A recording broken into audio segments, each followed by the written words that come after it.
Brother వందనాలు. వందనాలు sir.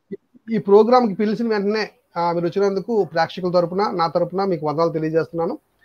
మరి ఈ అంశం మీద మనం మాట్లాడబోతున్నాం. అయితే ఈ అంశం మీద ముఖ్యమైన ఒక పాయింట్ ఏంటంటే, నా పాయింట్ ఏంటంటే ఒక రెఫరెన్స్ అండి.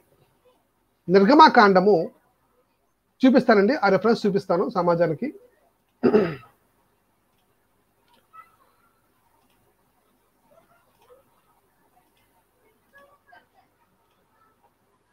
చూడండి ఒకసారి ఈ రిఫరెన్స్ చూద్దాం. నిర్గమాకాండం 31వ అధ్యాయం 18వ వచనం బాగా గమనించాలి, ప్రేక్షకులందరూ గమనించాలి.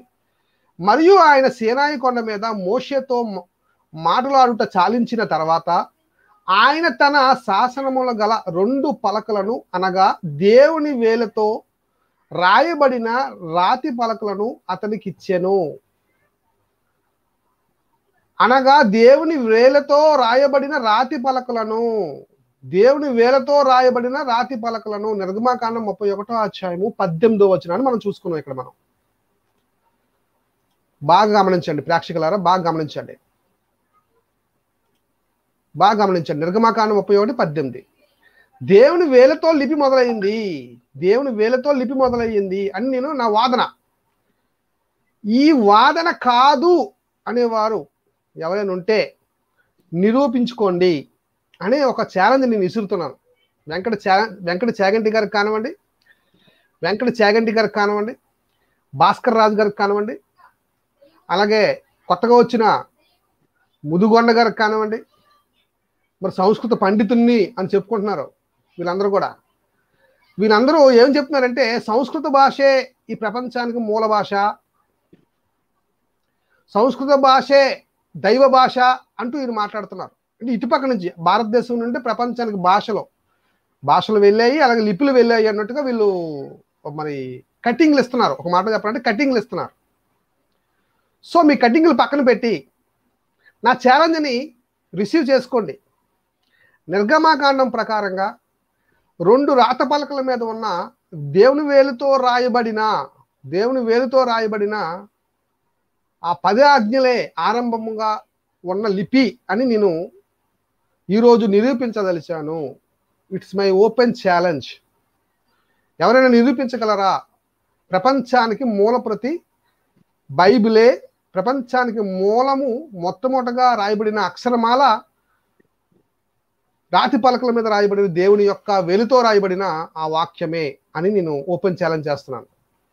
ఇకపోతే అసలు లిపిలు ఎలాగొచ్చాయి, దాని హిస్టరీ ఏంటి, దాని చరిత్ర ఏంటి, దాని పూర్తి స్థాయి వివరణ మన అనిల్ గారు మన ముందుకు వస్తున్నారు. ఆ వాక్యాన్ని పట్టుకొని ఆయన ఇంట్రడక్షన్తో దీని మీద పూర్తి వివరణ ఆయన ఇవ్వబోతున్నారు మనకి. వందనాలు బ్రదర్, మీ వివరణ ప్రపంచానికి తెలియజేయండి.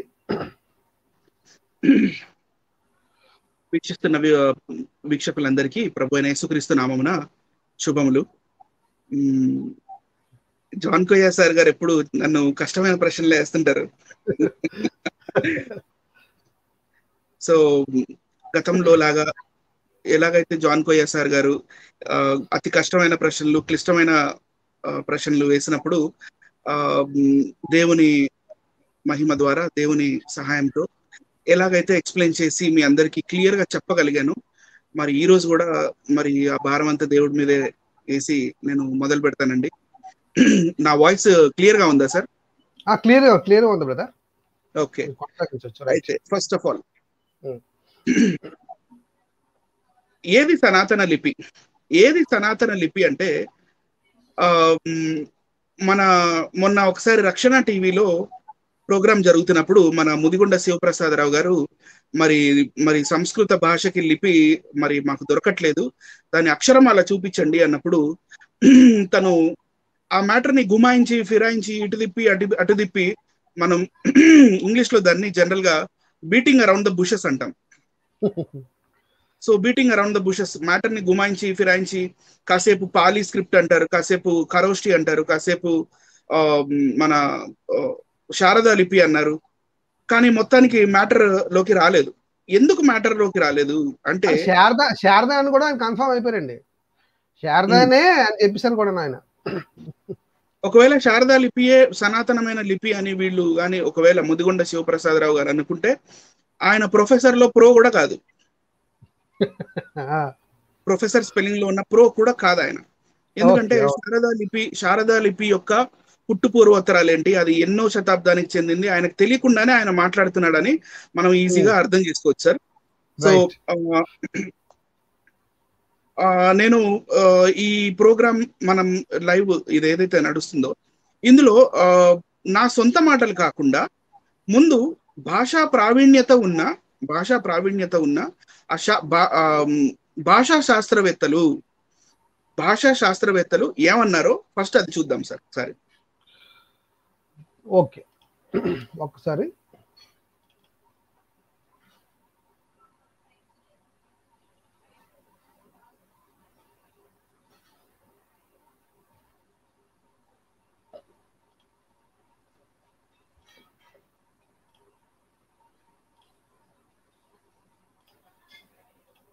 ఇప్పుడు మనం అర్థం చేసుకోవాల్సింది ఏంటంటే ఒక చిన్న ట్విస్ట్, అది మనం అర్థం చేసుకోవాల్సింది ఏంటంటే నోటితోటి మనం మాట్లాడే భాష అది వేరు, దాన్ని ఒక ఫిగర్ లాగా లేకపోతే ఒక అక్షరం లాగా దాన్ని ఎక్స్ప్రెస్ చేసి దాన్ని వర్డ్స్ తయారు చేసి ఆ వర్డ్స్ నుంచి ఒక సెంటెన్స్ గా తయారు చేసి రాయడం అనేది that is different. What I'm trying to say is speaking a particular language is different, and putting that language on a paper, on a stone, on a mountain, or on a leather parchment, on a leaf is different. Recorded evidence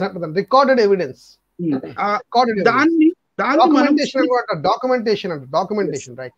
దాన్ని మనం script అంటాము లేకపోతే లిపి అంటాము.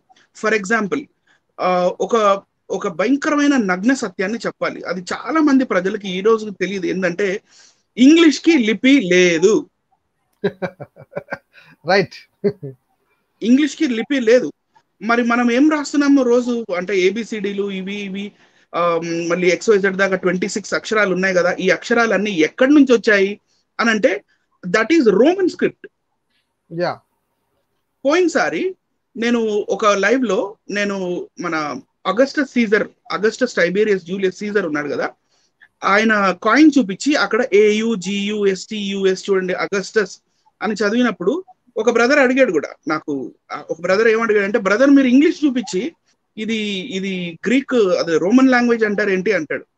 అయ్యా అది English కి script లేదు, అది రోమన్ స్క్రిప్ట్, అది ఇప్పటి నుంచి కాదు ఎప్పటి నుంచో ఉందని. ఇంగ్లాండ్ వారికి అమెరికా వారికి ఎవరికి కూడా వాళ్ళకి ఎవరికి లిపి లేదు. So whatever we're writing today మనం రాస్తున్నది గ్రీకో రోమన్ స్క్రిప్ట్ అది. సో ఇందులో కూడా మళ్ళీ చాలా చాలా డిఫరెన్సెస్ ఉన్నాయి. సో మనం అవి ఏంటి కూడా మనం మాట్లాడదాం సార్. ఫస్ట్ మనం పీపీటీలోకి వెళ్దాం సార్. రైట్, కనబడుతుంది సార్ ఫుల్ గా. నెక్స్ట్ అందులోకి వెళ్దాం సార్. ఇది ఈ బుక్ పేరు భాషాశాస్త్ర మూల సూత్రాలు. దీని రచయిత సార్ చెప్పండి. భాషాశాస్త్ర మూల సూత్రాలు, దీని రచయిత కొత్తపల్లి రంగారావు గారు. ఇది అరుణోదయ పబ్లిషర్స్ ద్వారా ప్రింట్ అయింది. ఈ బుక్ లో ఈయన ఈ భాషా శాస్త్రాల గురించి మాట్లాడేటప్పుడు ఇంట్రడక్షన్ సెకండ్ చాప్టర్ లో ఏమన్నాడంటే, సెకండ్ చాప్టర్ లోకి వెళ్దాం సార్. ఇక్కడ ఈయన ఒకే మూల భాష ఉందా, ప్రపంచం అంతా ఒకే మూల భాష ఉందా అనేది బుక్ చదవడం మొదలు పెట్టినప్పుడు పాఠకులకి ఆయన ఏం చెప్తున్నాడంటే, ప్రపంచ మూల భాషలన్నీ ఒకే మూల భాష నుంచి ఉత్పన్నమయ్యాయనే కొందరి భావనను, అందుకు తగిన ఆధారాలు ఇంకా పూర్తిగా లభించకపోవడం వల్ల భాషా శాస్త్రజ్ఞులు ఇంతవరకు ఇదమిత్తమని తేల్చలేకున్నారు. అంటే ఇది రియలా లేకపోతే కోయిన్సిడెన్సా మరి ఏంటి అనేది వాళ్ళు ఇంకా దొరకలేదు అని ఇక్కడ ఆయన స్కిప్ చేస్తున్నాడు. కానీ మనం ముందు కూడా చూద్దాము. మానవ జాతి మొదట ప్రపంచంలో ఒకే చోట పుట్టిందని, అక్కడి నుంచి నలువైపులకు విస్తరించిందనే వాదం రుజువై పూర్తిగా యథార్థమైతే భాషలు కూడా ఒకే మూల భాష నుంచి ఉద్భవించాయనేది కొంతవరకు ఒప్పుకోవచ్చు. If at all mankind మొత్తం ఒకే ఏరియాలో పుట్టింది, ఒకే దగ్గర నుంచి పుట్టింది అన్నప్పుడు సో భాష కూడా ఒకే దగ్గర నుంచి పుట్టింది అనేది మనం ఈజీగా అర్థం చేసుకోవచ్చు అని చెప్తూ, మొట్టమొదట మానవ జాతి ఇరాన్ సామీర్ పీఠభూముల మీద, నోట్ దిస్, ఇరాన్ సామీర్ పీఠభూముల మీద చూస్తున్న వారు ఈ ఇరాన్ సామీర్ అనేది మీరు మనసులో పెట్టుకోండి. ఈ 2 ప్లేసెస్ పుట్టిందని పౌరాణిక గాథలు తెలుపుతున్నాయి. అందుకు కొన్ని నిదర్శనాలు కూడా లభిస్తున్నాయి. ఇందాకేమో ప్రూఫ్స్ లేవన్నాడు, ఇప్పుడేమో అందుకు కొన్ని నిదర్శనాలు కూడా లభిస్తున్నాయి అని ఆయన క్లియర్ స్టేట్మెంట్ ఇస్తున్నాడు రైటర్ సార్. పైన పేర్కొన్న 4 భాషా కుటుంబాలు అంటే లాంగ్వేజ్ ఫ్యామిలీస్ ఉన్నాయి. అది నేను ముందు కూడా చెప్తాను. సంబంధించిన వివిధ తెగలు మొదట్లో దాదాపు ఈ పరిసరాల నుంచే, ఏది ఇరాన్ సామీర్, ఓకే సార్, పరిసరాల నుంచే ప్రపంచమంతటా విస్తరించాయని తెలిసినంత వరకు మానవ జాతి చరిత్ర చెప్తుందంట. నేటి మధ్య ఆసియా భాషల్ని పరిశీలిస్తే అవి ఇరానియన్, తురేనియన్, సెమిటిక్ భాషల సమ్మేళన ఫలితాలని తెలుస్తుంది. కానీ ఇప్పటికీ తవ్వి తెలుసుకున్నంత వరకు ప్రాచీన మానవుల పుర్రెలు, ఎముకలు, కంకాళాలు చైనా, జావా, ఆఫ్రికా, యూరోప్ మొదలగు చోట్ల దొరికాయి. అవి ఏమేం రకరకాల జాతుల మనుషులు ఉన్నారో ఆయన ఎక్స్ప్లెయిన్ చేస్తూ ముందుకెళ్ళిపోయాడు. కానీ ఇంకొక బుక్ ఉంది, ఆ బుక్ పేరు ఆర్యనైజేషన్ ఆఫ్ ఇండియా.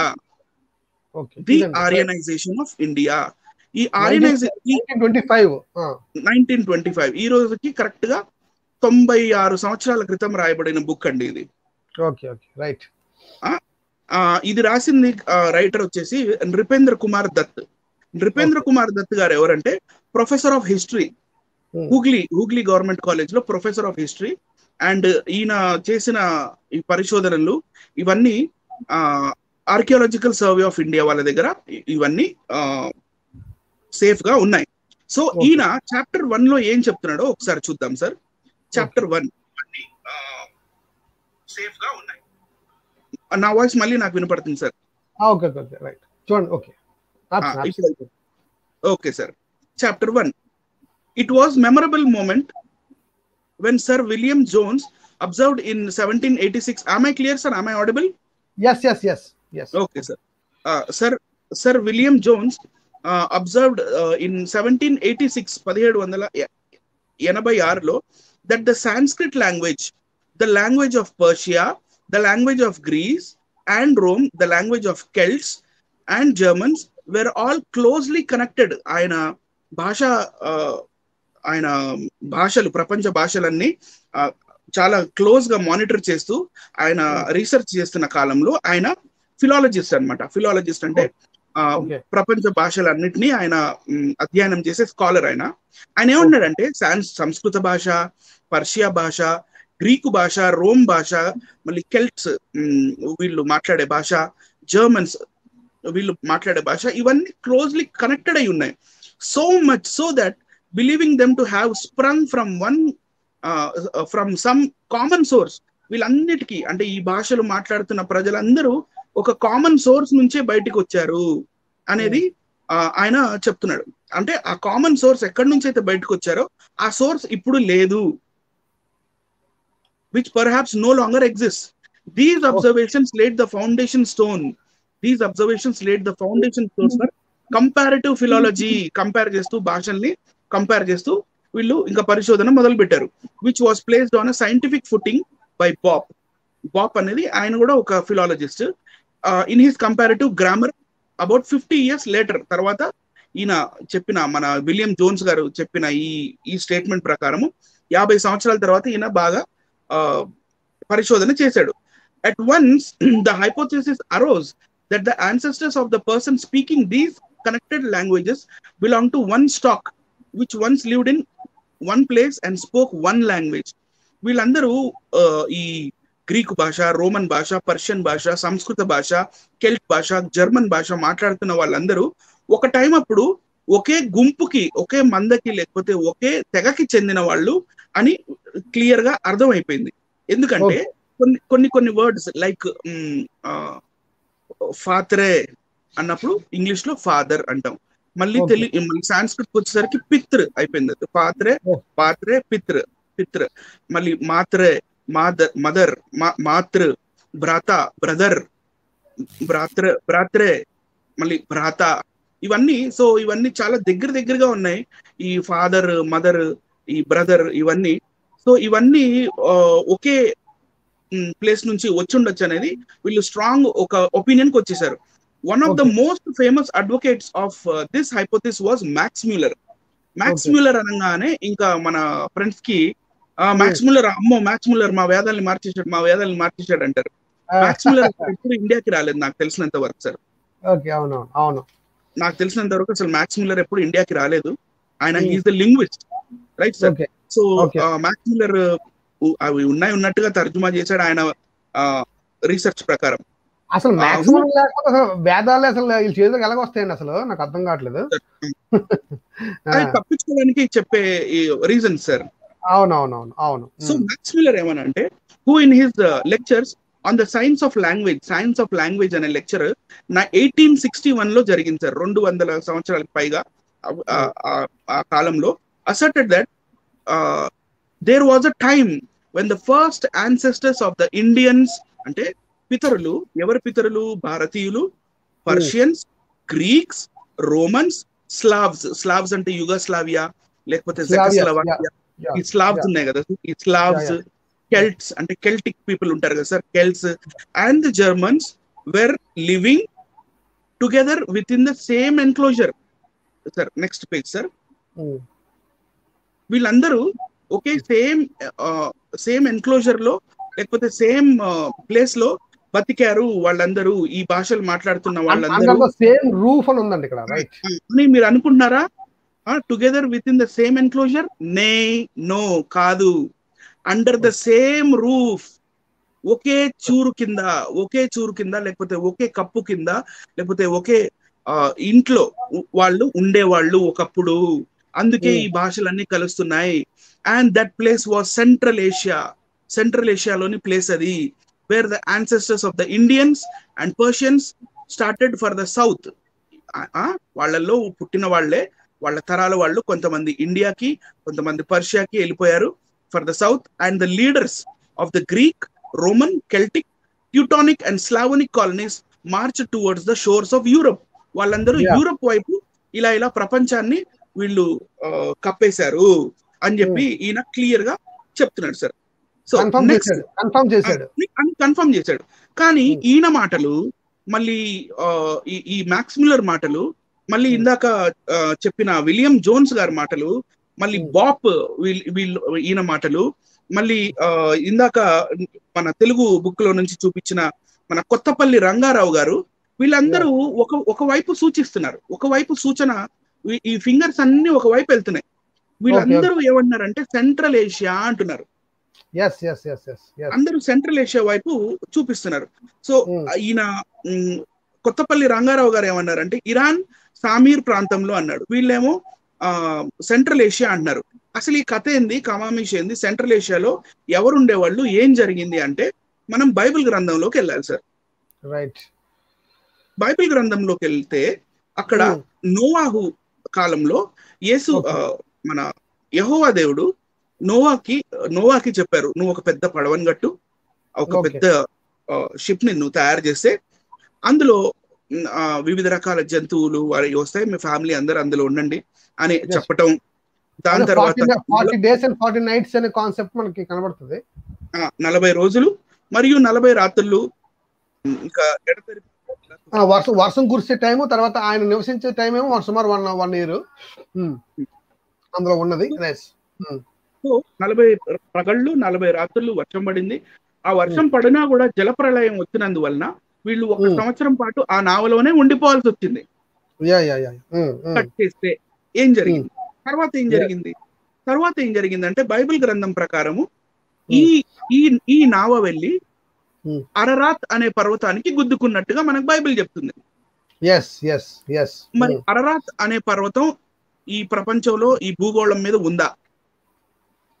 ఖచ్చితంగా ఉంది. That is called Turkey area అని విశ్లేషకులు అందరూ కన్ఫర్మ్ ఒప్పుకున్నారండి. అది రూడ్. యా. సో ఇక్కడ ఈ ఈ ఫోటో నేను ఏం చూపిస్తున్నా అంటే ఇది అరరాత్ పర్వతం అన్నమాట. అరరాత్ Okay. పర్వతం టర్కీ అనే దేశంలో ఉంది.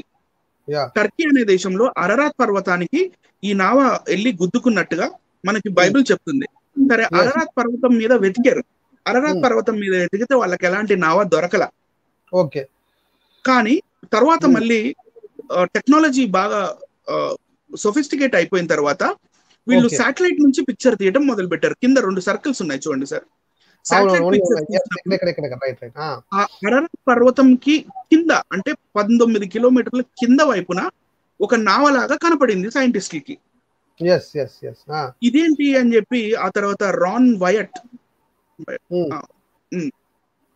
అనే ఒక శాస్త్రవేత్త వాళ్ళ టీమ్ తో పాటు వెళ్ళి అక్కడ మొత్తం వెతికి చూస్తే ఎగ్జాక్ట్ గా బైబిల్లో ఏదైతే డైమెన్షన్స్ చెప్పబడిందో అయ్యే డైమెన్షన్స్ తోటి అక్కడ పురాతనమైన చెక్కతో తయారు చేయబడిన ఒక నావ లాంటి ఒక ఆబ్జెక్ట్ వాళ్ళకి అక్కడ కనపడింది. ఇంకా వీళ్ళు ఆ తర్వాత అక్కడ ఏమర్థమైందంటే అరరాత్ పర్వతం అనేది అగ్ని పర్వతం. అది ఓకే, రైట్. అక్కడ వాల్కానిక్ ఇరప్షన్స్ జరుగుతుంటాయి. వాల్కానిక్ ఇరప్షన్ జరిగినప్పుడు దాని లావా అవుట్ ఫ్లో, లావా బయటకు వచ్చినప్పుడు ఆ lava flow and mud flow తో పాటు ఈ పర్వతం మీద నుంచి ఈ మన నావ జారుకుంటూ 19 కిలోమీటర్ల కిందకు వచ్చేసింది. కొండ మీద కిందకు వచ్చింది, రైట్. కొండ మీద కిందకు వచ్చేసి భూమిలో ఇది ఫాసిలైజ్డ్ అయిపోయింది.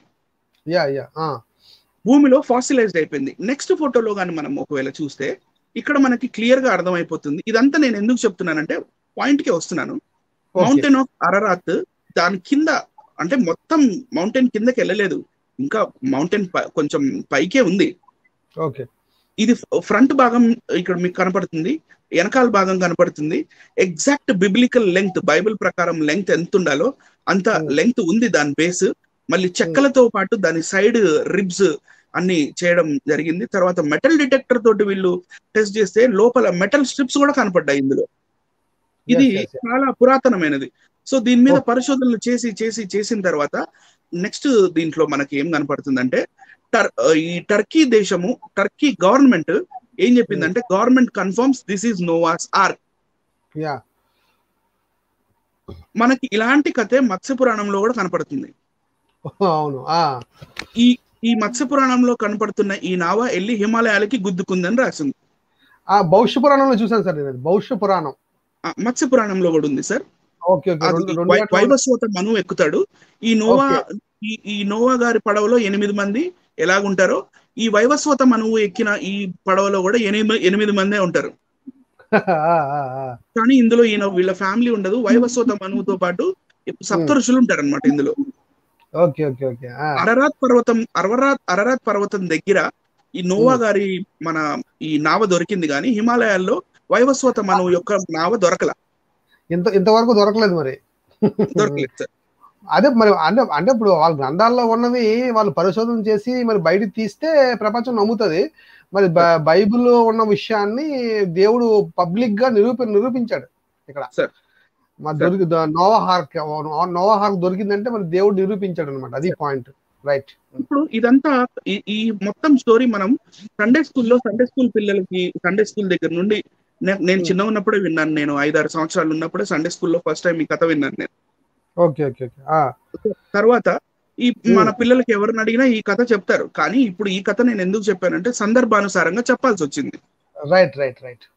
మరి బైబిల్ గ్రంథం గురించి పెద్దగా తెలియని వాళ్ళు బైబిల్ గ్రంథం అదేదో పెద్ద భయంకరమైన బుక్ అని, అదేదో బూత్ పుస్తకం అని వీళ్ళు చేస్తున్న ప్రచారం వల్ల ఎంతో మంది విక్టిమ్స్ ఉన్నారు పాపం. వాళ్ళు బైబిల్ గ్రంథంలో అసలు ఏముందో అమాయకులు వాళ్ళ కోసం చెప్పాల్సి వచ్చింది.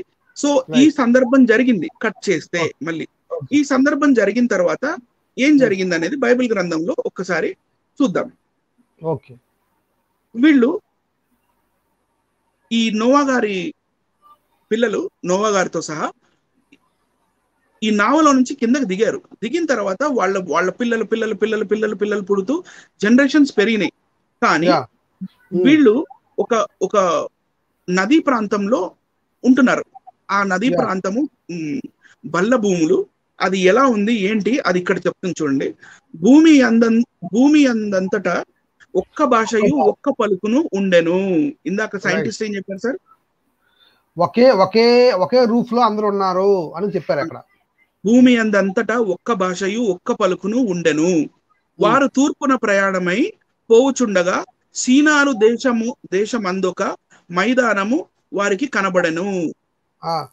ఆ మైదానం పేరు ఏంటంటే sir Shinar. Shinar the place of Shinar. yes. So ఇందాక మనం ఈ సీనారు అనేది తను ఇరాన్ సామారు అనేది చెప్పారు ఆయన. అదేనండి, సేమ్ ఇదే సీనార్, అదే సీనార్ ఒకటేనండి. Right, that is same.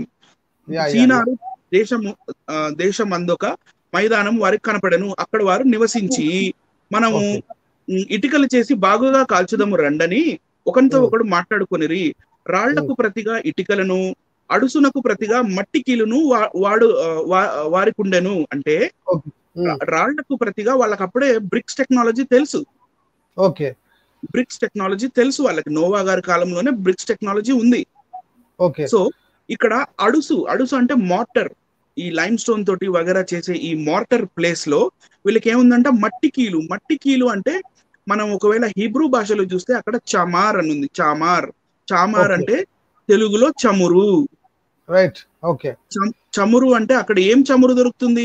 అక్కడ మనకి అక్కడ తార్ అంటే డాంబర్, రోడ్లు వేస్తారు చూడండి, డాంబర్. అది ఉబుకుతూ బయటకు వస్తుంటది. అక్కడ అంతా కింద అండర్ గ్రౌండ్ లో పెట్రోలియం క్రూడ్ ఆయిల్స్ ఉంటాయి కాబట్టి ఈ డాంబర్ అనేది అది అక్కడ ఉబుకుతూ ఉన్నప్పుడు ఈ మోర్టార్ ప్లేస్ లో ఈ తార్ లేకపోతే డాంబర్ లేకపోతే తెలుగులో చమురు లేకపోతే మళ్ళీ హిబ్రూ భాషలో చామార్ దాన్ని యూజ్ చేశారు అని చెప్తుంది సార్. ఓకే. మరియు మనము భూమి అంతటి చెదిరిపోకుండా ఒక పట్టణమును ఆకాశమునంటూ శిఖరము గల ఒక గోపురమును కట్టుకొని పేరు సంపాదించుకుందాము రండని వాళ్ళు మాట్లాడుకున్నారు అక్కడ భూమి ఆ మైదానంలో. యెహోవా నరుల కుమారులు కట్టిన పట్టణమును గోపురమును కూడా దిగి వచ్చెను. ఈ పాయింట్ నెంబర్ 1 సార్. యెహోవా దేవుడు అక్కడ ఒంటరిగా వచ్చెను. అప్పుడు యెహోవా ఇదిగో జనము ఒక్కటే, వారికి అందరికీ భాష ఒక్కటే, వారు ఈ పని ఆరంభించి ఉన్నారు. ఇక మీదట వారు చేయదలుచు ఏ పనినైనను చేయకుండా వారికి ఆటంకం ఏమీ ఉండదు కనుక మనము దిగిపోయి, ఇక్కడ ఏమన్నాడు? యెహోవా దేవుడు వచ్చారు, చూశారు, పైకి వెళ్ళి ఆయన ఎవరితోటి త్రిత్వంతో మాట్లాడుతున్నారు చూడండి. కనుక మనము దిగిపోయి వారిలో ఒకని మాట ఒకనికి తెలియకుండా అక్కడ వారి భాషను తారుమారు చేయదము రండి రా అనట్లేదు, రండి అనుకునేను, రండి అని అనుకునేను, అనలేదు ఆయన, అనుకునేను. Okay, right sir. సో ఇక్కడ మనకు ఆది కాండంలోనే జీసస్ క్రైస్ట్ కనపడతారు. సో ఇక్కడ టాపిక్ అది కాదు కాబట్టి ఇక్కడ నేనేం చెప్తున్నా అంటే భాషలు అక్కడి నుంచి తారుమారైపోయాయి. అయిపోయిన తర్వాత అలాగూ యెహోవా అక్కడ నుండి భూమి అందంతటా వారిని చెదరగొట్టెను గనుక వారు ఆ పట్టణములు కట్టక మానిరి. అంటే ఇక్కడ ఒక క్లియర్ మనకు పాయింట్ ఏం తెలుస్తుందంటే దేవుడు ఆయన అనుకున్నది ఏంటంటే ఈ భూమి అంతా మనుషులు కప్పేయాలి, ఈ భూమి మొత్తాన్ని మనుషులు స్వాధీనం చేసుకోవాలి అని దేవుడు ఆశిస్తే ఈ మనుషులు వీళ్ళు ఏమనుకున్నారంటే అమ్మో మళ్ళీ ఇట్లాంటి ఒకసారి ఇట్లా జలప్రలయం వస్తే మనం చచ్చిపోతాం కదా, కాబట్టి ఒక పొడుగు టవర్ కట్టుకొని ఆ టవర్ లో ఉందాము అని అనుకున్నారు వీళ్ళు. కానీ దేవుడికి అలా నచ్చలేదు. దేవుడు భూమిని మనిషికి ఇచ్చింది మనిషి స్వతంత్రించుకోవడానికి. సో బాబు మీరు స్వతంత్రించుకోండి అని చెప్పి వారి భాషని దేవుడు తారుమారు చేశాను. ఇన్ని భాషలు తర్వాత పుట్టడానికి గల కారణం ఇదే అని బైబిల్ చెప్తుంది సార్. ఆ సీనారు ప్రాంతం ఎక్కడుందో చూద్దాం సార్. ఇప్పుడు కనబడుతుందా? రాలేదు సార్. రాలేదా? ఒక నిమిషం.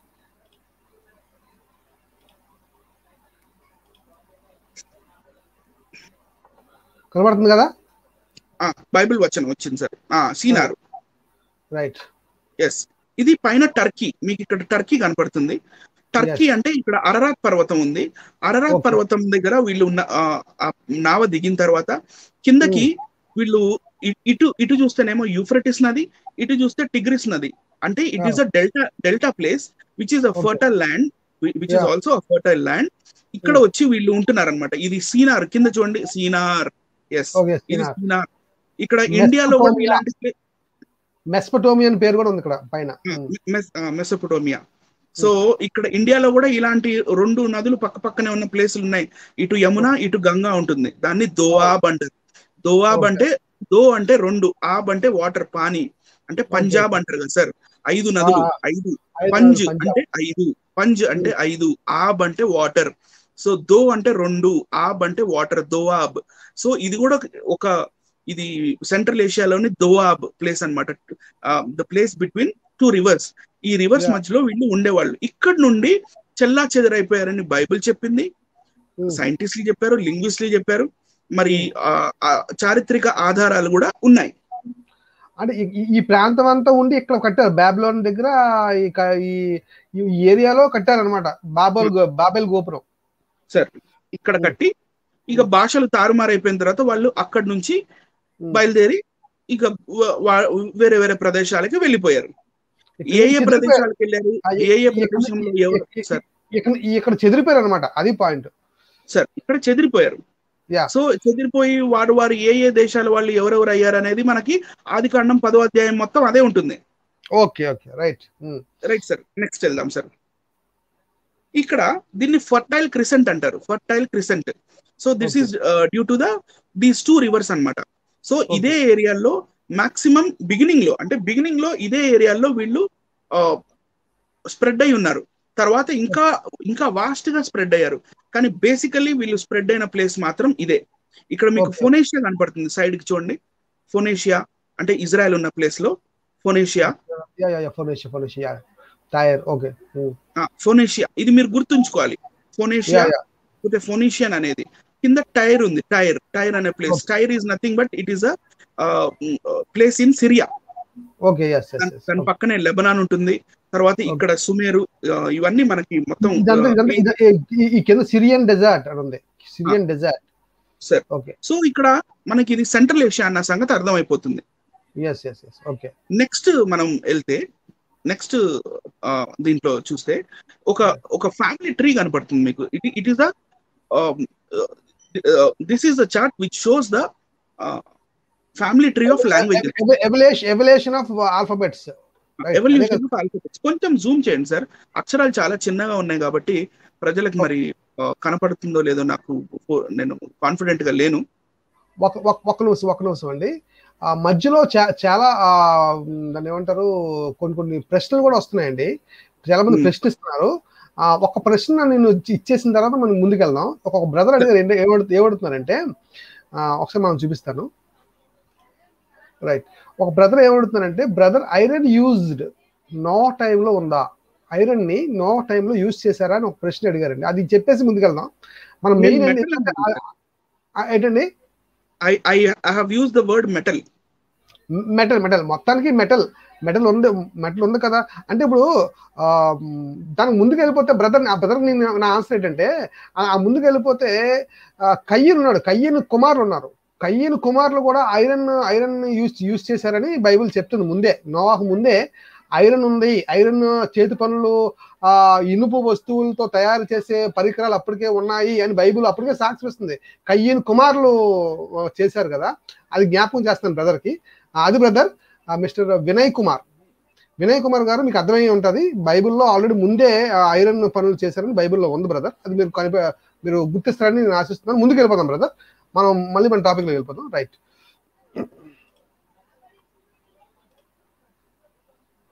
నేను జూమ్ చేస్తాను బ్రదర్ ఇది ఫుల్ గా. రైట్, చూడండి బ్రదర్, సరిపోతుంది కదా. రైట్, ఫుల్ జూమ్ బ్రదర్ కనబడుతుంది. ఇక్కడ ప్రోటోసెమిటిక్ నుంచి 2 రకాల లాంగ్వేజ్ ఫ్యామిలీస్ వస్తాయి సార్. అది నార్దర్న్ సెమిటిక్, నెక్స్ట్ వచ్చేసి southern Semitic. Northern Semitic group అనేది, ఆ గ్రూప్ మనకి లెఫ్ట్ సైడ్ లో ఉంది. లెఫ్ట్ సైడ్ ఈ నార్దర్న్ సెమిటిక్ గ్రూప్ ఎవరు? మెయిన్ గ్రూప్ వీళ్ళ నేను ఇక్కడ మాట్లాడుతుంది, I'm not talking about language, I'm talking about script. రాతపూర్వకంగా రాసే లిపి గురించి మాట్లాడుతున్నాం. లిపి, రాతపూర్వకంగా రాసే లిపి కోసం ఇప్పుడు మాట్లాడుతున్నాం. ఎందుకంటే భాష నోట్తో మాట్లాడే భాష వేరు, ఆ భాషని రాయడం వేరు. ఆ రాసేది ఎలా వచ్చిందో ఇక్కడ ఎవల్యూషన్ ఆఫ్ ఆల్ఫాబెట్స్ చెప్తున్నారు. బాగా గమనించాలి. రైట్. నార్దర్న్ సెమిటిక్, సదరన్ అంటే సౌత్ సైడ్ ఉన్న సెమిటిక్ రెండు రైట్. సదర్న్ సెమిటిక్ అంత ఇంపార్టెంట్ కాదు, మన టాపిక్ అది కాదు. ఎందుకంటే అది ఎథియోపియన్, ఎథియోపియాకి ఇటువైపు వెళ్ళిపోయారు వాళ్ళు, inside the Africa. North Semitic లోకి వస్తే మనం అది కానానైట్ స్క్రిప్ట్, ఓకే, ఫోనేషియన్ స్క్రిప్ట్, ఇందాక ఫోనేషియన్ జ్ఞాపకం చేసుకోమన్నారు కదా బ్రదర్, అది మరొకసారి చూపిస్తాను బ్రదర్, అది మరొకసారి చూపిస్తాను. ఇక్కడ ఈ భాగం చూడండి, ప్రేక్షకులు గమనించాలి. ఈ భాగానికి సంబంధించి ఇక్కడ చెప్తున్నారు ఎక్స్ప్లెనేషన్ చూడండి. రైట్, కంటిన్యూ చెప్పండి. సో ఈ కానానైట్ స్క్రిప్ట్ ఏంటి what is this Canaanite script అంటే దీన్నే ప్రోటోసినైటిక్ స్క్రిప్ట్ అని కూడా అనొచ్చు సార్. Okay, right. ఏం script sir? Proto Sinaitic script. Sinaitic right. Sinai పర్వతం మీద అక్కడ ఆ proto Sinaitic script that can also be called as Canaanite script. తర్వాత మళ్ళీ దానికి దగ్గరగా ఉన్న ఇంకొక స్క్రిప్ట్ ఫోనేషియన్ స్క్రిప్ట్. ఈ ఫోనేషియన్ స్క్రిప్ట్ లో నుంచే అర్లీ హీబ్రూ స్క్రిప్ట్ వచ్చింది. Okay, right sir. అంటే ఈ Canaanite, Phoenician and early Hebrew they are very very close together. ఆ లిపి అది చాలా క్లోజ్ గా ఉంటది అనమాట. ఇప్పుడు ఇక్కడ నుంచి రెండు భాగాలు, మళ్ళీ ఈ నార్దర్న్ సెమిటిక్ రెండు భాగాలు. ఇక్కడ ప్రశ్న సార్ నాది ఏంటంటే, ఇప్పుడు అంటే ప్రేక్షకు ఒక డౌట్ వస్తుంది ఆటోమేటిక్ గా. ఇక్కడ దేవుడు ఇందా నేను చెప్పాను కదా, రెఫరెన్స్ చెప్పాను కదా, అది దేవుడు పలకల మీద రాసింది ఏ స్క్రిప్ట్ అయి ఉంటది? సినైటిక్ స్క్రిప్ట్ సార్. ఎస్ అది క్లియర్. బ్రదర్ చెప్తున్న జాగ్రత్తగా ప్రేక్షకులు వినండి, అది సినైటిక్ స్క్రిప్ట్ అంటున్నారు ఆయన, బాగా గమనించాలి. సినైటిక్ ప్రేక్షకులు గూగుల్ చేసుకోవచ్చు. ప్రోటోసినైటిక్, SINAITIC ప్రోటోసినైటిక్ స్క్రిప్ట్ అని మీకు ఆ స్క్రిప్ట్, ఆ లిపి అక్షరమాల కూడా వస్తుంది. Okay, right. ఓకే, ఇప్పుడు ఈ ఎర్లీ హీబ్రూ ఈ భాష ఇక్కడ నుంచి రెండు రకాలుగా విభజించబడింది, రెండుగా చీలిపోయింది. ఒకటి వచ్చేసి గ్రీక్ ఆల్ఫాబెట్స్ ఉన్నది. ఓకే, ఇది ఒకటి వచ్చేసి గ్రీక్ ఆల్ఫాబెట్స్ గా, ఇంకొకటి అరమైక్ గా. ఓకే, అరమైక్ మనకి ఇక్కడ ఇంపార్టెంట్ ఏంటంటే అరమైక్ మనకి ఇంపార్టెంట్. ఇక్కడ అరమైక్, యేసు ప్రభు అరమైక్ భాషలోనే ఆయన గారు మాట్లాడేవారు. చాలా సందర్భాల్లో కూడా రెఫరెన్స్ కూడా ఉన్నాయి బ్రదర్. రైట్. సో అరమైక్ భాషలోనే యేసు ప్రభు మాట్లాడేవారు. ఆ అరమైక్, నేను ఇక్కడ లిపి గురించి మాట్లాడుతున్నాను. అరమైక్ వే బిఫోర్ ఉంది. పాత నిబంధన గ్రంథంలో చాలా బుక్స్ అరమైక్ లిపిలోనే రాయబడి ఉన్నాయి, చాలా books. Okay, right sir. So and it is also is close to Hebrew, early Hebrew. Very close to Hebrew. మీరు ఇక్కడ అరమైక్ లో మధ్యలో చూస్తే ఒక లైన్ వస్తుంది. ఇక్కడ హాలో హీబ్రూ అని ఫస్ట్ హాలో హీబ్రూ వస్తుంది చూడండి, అరమైక్ నుంచి. ఇక్కడ స్క్వేర్ హీబ్రూ, తర్వాత మోడర్న్ హీబ్రూ. సో ఈ అరమైక్ నుంచే స్క్వేర్ హీబ్రూ అలాగే మోడర్న్ హీబ్రూ వచ్చాయి. రైట్. సో పాత హీబ్రూ ఉంది, ఆదిమ హెబ్రీ భాష ఉంది. ఆదిమ హెబ్రీ నుంచి అరమైక్ నుంచి స్క్వేర్ షేప్ లో అక్షరాలు, తర్వాత మోడర్న్ హీబ్రూ, ఇప్పుడు యూజ్ చేస్తున్న హీబ్రూ. Right sir. ఈ అరమైక్ లోనే ఎక్స్ట్రీమ్ రైట్ సైడ్ మీకు ఒక కొత్త భాష పేరు కనపడుతుంది చూడండి. ఏం పేరు సార్ అది? బ్రహ్మి. మనం ఇక్కడికి ఇది మనకి కావాల్సిన పదం Brahmi. What is this Brahmi? ఈ బ్రహ్మి ఏంటి, ఈ కథ ఏంటి, ఈ కమామిష్ ఏంటి? మీరు గూగుల్ బ్రహ్మి అని కొడితే, మరి సినిమాల్లో ఒక అతను కామెడియన్ ఉంటాడు బ్రహ్మానందం గారు, ఆయన గారు ఫొటోస్ వస్తాయి. అలా కాదు, మీరు బ్రహ్మి లిపి లేకపోతే బ్రహ్మి స్క్రిప్ట్ అని కొట్టండి గూగుల్లో, మీకు తెలిసిపోతుంది. ఈ బ్రహ్మికి దీనిలో ఫ్యామిలీస్ ఏమున్నాయి, కింద ఇంకొక ట్రీ చూపించడం జరిగింది. బ్రహ్మి. ఈ బ్రహ్మి ఒక నిమిషం, ఇది ఇంకా క్లోజ్ చేస్తాను, నేను ఇంకా దగ్గర తీసుకొస్తాను, ఒకసారి ఉండండి, ప్రేక్షకులు ఇంకా బాగా చూస్తారు. రైట్, కనబడుతుంది బ్రదర్. అరమైక్ నుంచి బ్రహ్మి వచ్చింది. ఓకే, అరమైక్ అక్షరాల నుంచి బ్రహ్మి లిపి యొక్క అక్షరాలు వచ్చినాయి. ఈ బ్రహ్మి లిపి యొక్క అక్షరాల నుంచి ఏం అక్షరాలు వచ్చినాయి, దాన్ని రెండు రకాలుగా విడదీశారు. ఫస్ట్ ఒకటి వచ్చేసి గుప్త లిపి, తర్వాత కళింగ, గ్రంథ, తమిళ్, తెలుగు ఇవన్నీ బ్రహ్మి నుంచి ఈ స్క్రిప్ట్ ఇటు వచ్చినాయి.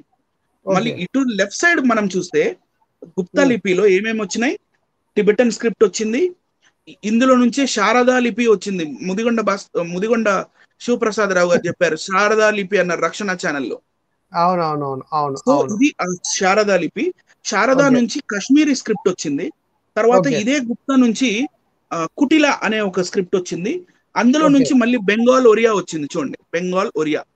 సో ఇవన్నీ లాంగ్వేజెస్ ఇప్పుడు మనం ఇండియాలో మనం వాడుతున్న లిపి ఏదైతే ఉందో, ఇప్పటికీ మనం తెలుగులో ఏదైతే లిపి రాస్తున్నామో, హిందీలో ఏదైతే లిపి రాస్తున్నామో, దానికి మదర్ లిపి బ్రహ్మి లిపి. ఇక్కడ దేవనాగరి కూడా కనబడుతుంది బ్రదర్, ఇక్కడ దేవనాగరి కూడా కనబడుతుంది. అక్కడికి వస్తాను నేను, అక్కడికి వస్తాను. అది ముందు ఇంకా క్లియర్ గా నేను ఎక్స్ప్లెయిన్ చేసి చెప్తాను. దేవనాగరి ఏంటి, దేవనాగరి బ్రహ్మి నుంచి ఎలా వచ్చింది, ఏ కాలంలో వచ్చింది, ఏ రాజు కాలంలో వచ్చింది, అవన్నీ చెప్తాను సార్. Okay right. ఇక్కడ దాకా ప్రేక్షకులకి క్లియరా సార్? మరి కామెంట్ సెక్షన్ లో తెలియజేస్తున్నారా? చూద్దాం బ్రదర్, ఒకసారి నేను చూస్తాను, అబ్జర్వ్ చేస్తాను. ఓకే, థ్యాంక్ యూ చెప్పారు. ఇందాక చెప్పిన ప్రశ్నకి బ్రదర్ థ్యాంక్ యూ చెప్పారు. ఇంకెవరైనా ఆ ప్రశ్నించగలుగుతాం, మేము వెంటనే ఇమీడియట్ గా మేము జవాబు చెప్పగలము. బైబిల్లో నుంచి రిఫరెన్స్ కూడా మేము చూపించగలము. దయచేసి ఏం మాత్రం సందేహం పెట్టుకోవద్దు. దయచేసి ఫస్ట్ లైన్ చెప్పండి బ్రదర్. మరొకసారి ఆయన అడుగుతున్నారు, వినయ్ కుమార్ అడుగుతున్నారు, ఫస్ట్ లైన్ ఇంకోసారి ఎక్స్ప్లెయిన్ చేయమంటున్నారు. పై లైన్ కానానైట్ నుంచి ఒకసారి మళ్ళీ ఫస్ట్ నుంచి అక్కడ నుంచి క్లోజ్అప్ లోని ఒకసారి సింపుల్ లాంగ్వేజ్ లో మీరు చెప్పేద్దాం బ్రదర్. దాని తర్వాత మీరు కంటిన్యూ చేయండి.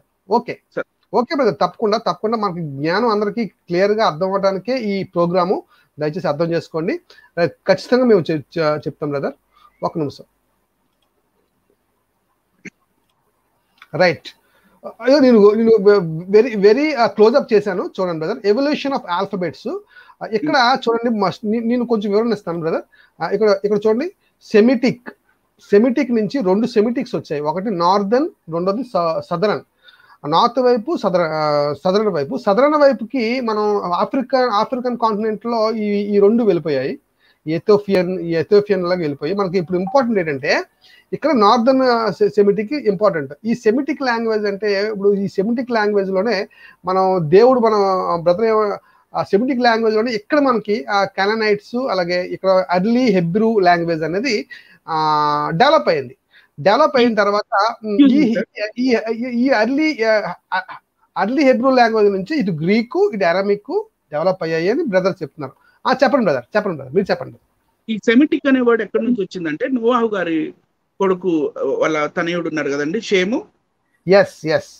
ఇక్కడ నుంచి సెమిటిక్ అనే వర్డ్ వచ్చింది.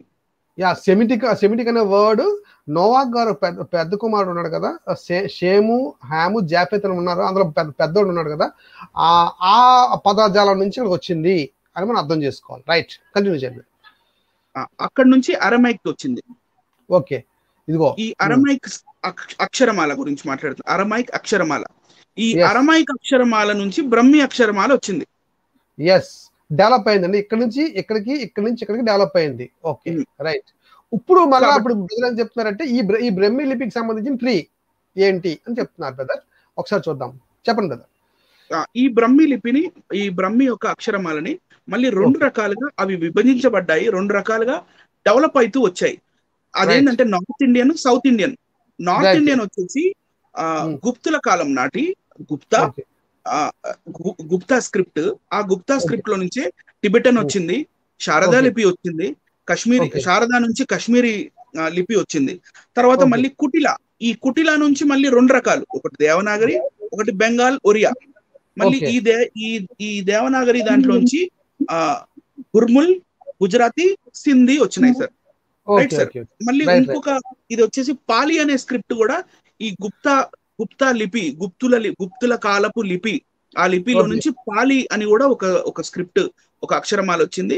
అదే ఈ బర్మీస్, ఈ బర్మా భూటాన్ ఊళ్ళు ఉన్నాయి కదా, భూటానీస్ అండ్ బర్మీస్, ఈ స్క్రిప్ట్ ఇక్కడ నుంచి వచ్చాయి అని మనకు తెలిసిపోతుంది.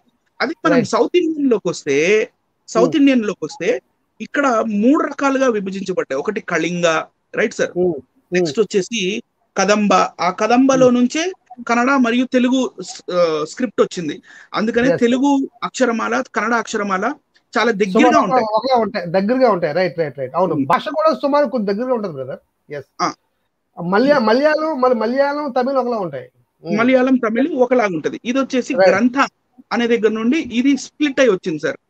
Right right right. Okay. So ఈ బ్రహ్మీ లిపి అనేది ఇది ఎక్కడి నుంచి పుట్టింది, దీని ఇది పుట్టు పూర్వోత్తరాలు ఏంటి అనేది మనకి ఒక చూసాయిగా ఒక ఐడియా వచ్చింది ఇప్పుడు దాకా.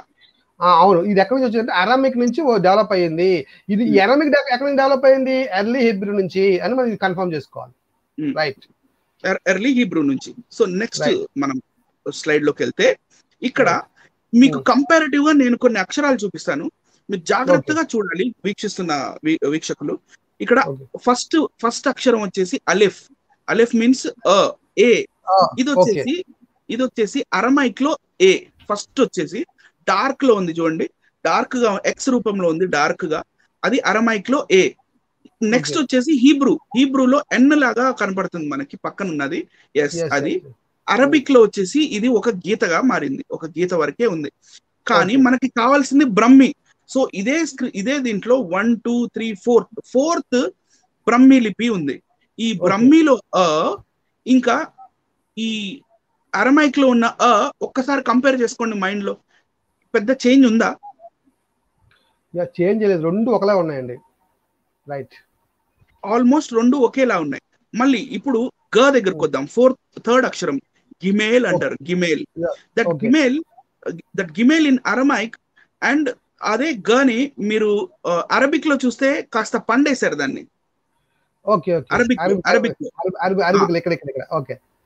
మళ్ళీ సిరియాయిక్ లో చూస్తే కూడా పండేశారు, అంటే సైడ్ కి పడుకుంది అది. ఓకే. మళ్ళీ బ్రహ్మిలో ఎలా ఉందో అలాగే సేమ్ బ్రహ్మిలో అలాగే ఉంది. మళ్ళీ ఇదే గిమేల్ యొక్క గ మన తెలుగులో గా, దీనికి ఒక పైన ఒక టిక్ పెడితే తెలుగులో గా అయిపోతుంది. అవును, టిక్ పెడితే గా అయిపోతుంది. కరెక్ట్. మళ్ళీ ఈ పైన ఏదైతే ఈ రెండు గీతలకి జంక్షన్ ఉందో ఆ జంక్షన్ ని కొంచెం దూరం చేస్తే హిందీలో గా అయిపోతుంది. కరెక్ట్. ఓకే. సో దిస్ గిమేల్ గ అనేది అరమైక్ నుంచి బ్రహ్మిలోకి ఇది డైరెక్ట్ గా తీసుకోవడం జరిగింది. ఇలాగే కొన్ని అక్షరాలు ఏంటంటే వీళ్ళు తిరగదిప్పి రాయటం, లేకపోతే కిందది పైకి కిందకి చేసి రాయటం లాంటివి చేసి ఈ అరమైక్ స్క్రిప్ట్ నుంచి బ్రహ్మి స్క్రిప్ట్ ని వీళ్ళు కన్సీవ్ చేసుకున్నారు. సో ఇక్కడ 1 2 3 4 5 6 7 8 9th చూస్తే మీకు టెత్ కనపడుతుంది. టెత్ ఇది అరమైక్ లో ట. ఓకే. ఇది మళ్ళీ ఇక్కడ బ్రహ్మిలో ట చూడండి, ఒక సర్కిల్ గీసి ఒక రంధ్రం ఒక చుక్క పెట్టారు. ఇది మన తెలుగులో టాగూర్ అనే కాన్సెప్ట్ ఉంది కదండి, ఆ టాలా ఉంది. ఠాగూర్ అని రాసినప్పుడు ఠా, అది బ్రహ్మి లిపిలో ఠా. మళ్ళీ ఇదే అరమైక్ లో ఠా కూడా ఇదే అవటం మరి మీరు ఆలోచన చేయాల్సింది ఇది. మళ్ళీ హిందీలో ఠా గుర్తు తెచ్చుకోండి, హిందీలో ఠా కూడా ఆల్మోస్ట్ ఇలాగే ఉంటుంది, కాకపోతే కొంచెం సెమీ సర్కిల్ గా ఉంటుంది అది. ఓకే. Right sir. నెక్స్ట్ వచ్చేసి యౌ అనేది ఇది చిన్న ఒక 2 గీతలు, కానీ దాన్ని కొంచెం చేంజ్ చేశారు బ్రహ్మి లిపికి వచ్చేసరికి. ఇది ట కిందే ఉంది సార్.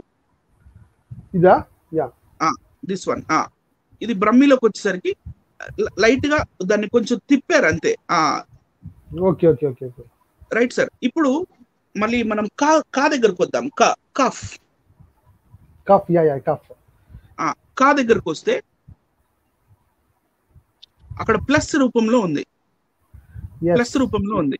అరమైక్ యొక్క క, బ్రహ్మి యొక్క క కి పెద్ద చేంజ్ ఏం లేదు, కొంచెం గీత ఇటు చేంజ్ అయింది అంతే, ఇటు గీత కొంచెం పెద్దగా చేశారు అంతే. Right sir. ఇంకా కిందకు వద్దాము.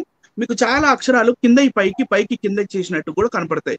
మీకు ఇక్కడ ఊఫ్ కనపడుతుంది, పీ లాగుంటుంది పీ. ఆ పీనే బ్రహ్మిలో తిరగదిప్పి రాశారు చూడండి. దీని పక్కన ఇటుపక్క తీసుకొచ్చారు. సో ఇవన్నీ లింగ్విస్ట్ గాని లేకపోతే వీళ్ళు శాస్త్రవేత్తలు, భాషా శాస్త్రవేత్తలు వీటి సిమిలారిటీస్ కనుక్కొని వాళ్ళకి అర్థమైంది ఏంటంటే ఈ అరమైక్ లాంగ్వేజ్ నుంచే ఈ బ్రహ్మి అనేది లిపి వచ్చింది అరమైక్ కన్ఫర్మ్ లిపి అయింది. నుంచి బ్రహ్మి లిపి వచ్చిందని వాళ్ళు ఖచ్చితంగా చెప్పేశారు. ఓకే సో దాని ఆర్టికల్ కూడా చూపిస్తాను సార్. నెక్స్ట్ ఆర్టికల్ ఉంటుంది దీన్ని. Aramaic origin. It is thought that the Brahmi drift of a Semitic writing like the Imperial Aramean alphabet, as it is the case for the alphabet Gandhari అంటే Kharosthi language. ఈ Afghanistan type of ఆ ఏరియాలో కరోస్టి అనే లిపి ఉండేది. అది కూడా అరమైక్ నుంచే తీసుకున్నది. కానీ అరమైక్ అనేది రైట్ నుంచి లెఫ్ట్ చదివేది. ఓకే రైట్ నుంచి లెఫ్ట్ కి చదివేది.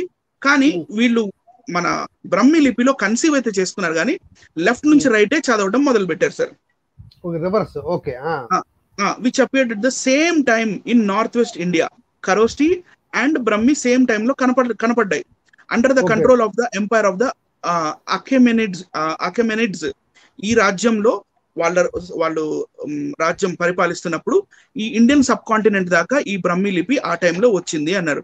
Rice David thinks that this writing could be introduced in India for the Middle East by the merchants. ఒక మర్చెంట్స్ అంటే ఈ వ్యాపారస్తులు ఎవరైతే ఉన్నారో ఆ వ్యాపారస్తులు ఇండియన్ సబ్ కాంటినెంట్ దాకా వచ్చినప్పుడు ఆ టైంలో వీళ్ళు అరమైక్ లిపిని ఇండియాకి ఇంట్రొడ్యూస్ చేసి ఉంటారు అనేది గట్టి నమ్మకం. These similarities between the scripts are just what one would expect from such an adaptation. For example, Aramaic did not distinguish dental form retroflex stops. In Brahmi, the dental and retroflex series are graphically very similar, right sir? So they are similar in చెప్తున్నాడు. As if both had been derived from single prototype Aramaic. Did not have Brahmi's like ఇప్పుడు క ఉంది, ఇందాక నేను చెప్పినట్టు క consonants క ట, whereas Brahmi did not have Aramaic alphabetic consonants QTS ఇవి బ్రహ్మిలో లేవు. కానీ అది ఏదైతే అరమైక్ కే అండ్ టీ ఉందో దీన్ని అడాప్ట్ చేసుకున్నారు. And it appears that these emphatic letters were used for Brahmi's aspirations. Aramaic Q for Brahmi K, Aramaic O for Brahmi Th. So ఇవన్నీ దగ్గరగా కలుస్తూ ఇలా వచ్చాయని నేను మీకు ఇందాక ఏదైతే మీకు చార్ట్ లో చూపించానో ఇదే చెప్తూ వచ్చారు. ఇప్పుడు మనం నెక్స్ట్ స్లైడ్ లో ఒక బ్రహ్మాండమైన బుక్ గురించి మాట్లాడుకుందాం. ఈ బ్రహ్మాండమైన బుక్ పేరు Brahmi, the rediscovering the last script. ఈ బుక్ పేరు Brahmi, rediscovering the last script. ఇది రాసింది అంకితా రాయ్ అనే ఒక లేడీ అండ్ మలై మండల్ అనే వీళ్ళిద్దరు యంగ్ లింగ్విస్ట్ అన్నమాట. వీళ్ళు ఎంతగానో రీసెర్చ్ చేసి రకరకాల ప్లేసులకి వెళ్ళి ఎన్నో మ్యూజియంస్కి వెళ్ళి అక్కడున్న లిపిని వీళ్ళు డీకోడ్ చేసుకొని వీళ్ళు రాసిన బుక్ ఇది. ఇంతకు ముందు చాలా మంది రాశారు బుక్స్, కానీ మీకు ఇవి విజువల్ గా రిప్రజెంట్ చేయడానికి ఈజీగా ఉంటుందని ఈ బుక్ ని నేను సెలెక్ట్ చేసుకున్నాను. రైట్. ఆరిజిన్ ఆఫ్ బ్రహ్మి, దీని హెడ్డింగ్, ఈ పేజ్ యొక్క హెడ్డింగ్ ఆరిజిన్ ఆఫ్ బ్రహ్మి. ఈ ఆరిజిన్ ఆఫ్ బ్రహ్మి వీళ్ళు ఏం చెప్తున్నారు, ఇందాక ఫోనేషియన్, కానానైట్ అండ్ ఎర్లీ హీబ్రూ అని ఉంది కదా, ఇది ఇండస్ట్రియల్ సివిలైజేషన్ స్క్రిప్ట్ తోటి ఎలాంటి సంబంధం లేదు. ఫోనేషియన్ స్క్రిప్ట్ నుంచి 2 స్క్రిప్ట్లు వచ్చాయి. ఇందాక చెప్పాను కదా ఖరోస్టి అని. ఈ ఫోనేషియన్ స్క్రిప్ట్ నుంచి 2 స్క్రిప్ట్లు వచ్చాయి, ఖరోస్టి అండ్ బ్రహ్మి. ఓకే. ఈ బ్రహ్మి స్క్రిప్ట్ మళ్ళీ 2 వీళ్ళు కూడా సేమ్ అదే చెప్తున్నారు sir. Northern script, southern script. Northern script Gupta, మళ్ళీ కుంట్ల, నాగరి, శారద, బెంగాలీ. ఈ సదర్న్ స్క్రిప్ట్ వచ్చేసి గుజరాతీ, తెలుగు, కన్నడ, మలయాళం, తమిళ్. నెక్స్ట్ ఇది నెక్స్ట్ సార్, ఇది బ్రహ్మి లిపి యొక్క అక్షరమాల. ఓకే. ఇది ఈ ఉ ఊ ఏ ఐ ఓ ఔ ఇలా, రైట్ సార్. ఇది అక్షరమాల. ఈ అన్నప్పుడు సార్ ఒక్కసారి పై ఈ అన్నప్పుడు 3 చుక్కలు మాత్రమే ఉన్నాయి. ఓకే. ఇప్పుడు ఈ 3 చుక్కలు అంటే చిన్న ఉన్నప్పుడు పిల్లలు చుక్కలు ఇచ్చి కలపమంటున్నప్పుడు కలుపుతారు కదా సార్. అవును, ఆ టైప్ లో. అవును. ఈ 3 చుక్కల్ని కలిపితే తెలుగులో ఈ అవుతుంది చూడండి. అవును. ఈ 3 చుక్కల్ని వంకర టింకరగా కలిపితే తెలుగులో ఇక్కడ అన్నప్పుడు ఈ రాస్తాం కదా, ఆ ఈ అవుతుంది. సో అది నేను ముందు చూపిస్తాను. మనం ఇది అక్షరమాల ఒకసారి చూపించేసిన తర్వాత నెక్స్ట్ కి వెళ్దాం సార్. చూడండి అక్షరమాల చూడండి ప్రేక్షకులారా. రైట్, నెక్స్ట్ చూద్దాం. And these are the Brahmi edicts. Brahmi edicts అన్నప్పుడు, ఎడిక్ట్స్ అంటే ఏంటంటే ఈ రాతి పలకల మీద, గుహల్లో, లేకపోతే చిన్న చిన్న కొండల మీద, వాటి మీద ఈ బ్రహ్మీ లిపిలో ఆ కాలంలో అశోకుడు బౌద్ధ జాతకాలు గాని, రాజుల చరిత్రలు గాని, లేకపోతే ఆ రోజుల్లో ఉన్న ఆ రాజకీయ పరిస్థితులు గాని, ఇవన్నిటిని బ్రహ్మీ లిపిలో ఈ బ్రహ్మీ ఎడిక్ట్స్ గా శిలాశాసనం, శిలా పలకల్లాగా, లేకపోతే రాతి బండల మీద ఆయన లిపికున్న, భారతదేశంలో లిపికున్న ఏకైక ఆధారం ఇదే కదండి. ఏకైక భారతదేశం, మరొక ఒకసారి చెప్తున్నానండి ప్రేక్షకులారు బాగా గమనించాలి. భారతదేశంలో ఉన్న ఒకే ఒక ఆధారం అశోకుడు రాయించిన ఈ పలకాలు మాత్రమే. లిపికి సంబంధించి ఇదే ఒక్క ఆధారం ఉంది. వేరే ఆధారం, రికార్డెడ్ ఎవిడెన్స్ ఏది కూడా లేదు అని మనం గమనించాలి. Right brother. ఇది మౌర్యన్ బ్రహ్మి. నెక్స్ట్ దాంట్లో సార్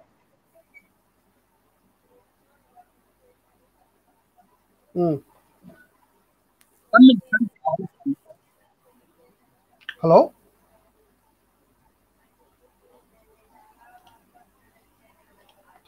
బ్రదర్ మాట్లాడండి. సార్ నాకు కాల్ వచ్చింది, sorry. Okay right okay right, చూపిస్తాను brother. Okay, did I rejoin? No problem, continue. Okay అంటే మళ్ళీ వచ్చాను కదా, అంటే am I clear to you అని అడుగుతున్నాను sir. So this is Mauryan Brahmi. ఇది వచ్చేసి 3rd to 5th rock addict అంటారు దీన్ని. రైట్ అండి. ఇది గిర్నార్ అనే ప్లేస్ లో అశోకుడు చెక్కించిన, అశోకుడు కాలం అప్పుడు బీసీ కాలంలో అప్పుడు చెక్కించిన శిలాపలకం.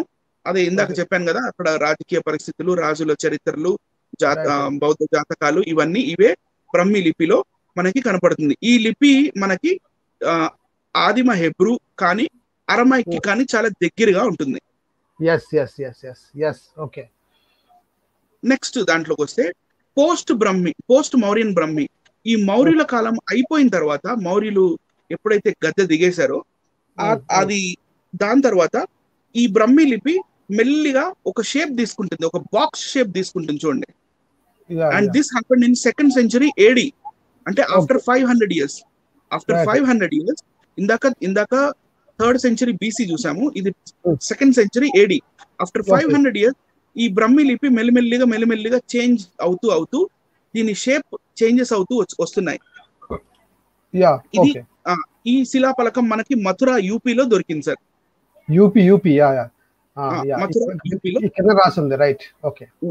మథురా యూపీలో దొరికింది. నెక్స్ట్ వెళ్ళిన తర్వాత 11th century ADలో దీని పేరు మారిపోయింది చూడండి, బ్రహ్మి నాగరి అయింది. బ్రహ్మ నాగరి. ఓకే, ఇక్కడ చూడండి, ఇలా ఈ లైన్ లో కదా. ప్రజలకు కొంచెం జూమ్ చేసి చూపిస్తే తెలుస్తుంది. చూడండి, మెల్లిమెల్లిగా హిందీలో అక్షరాలు ఏ ఉంటాయో మెల్లిమెల్లిగా ఆ ఫామ్ వస్తుంది, దగ్గరికి మెల్లిమెల్లిగా. It is getting very closer to whatever the script we write in today's Hindi.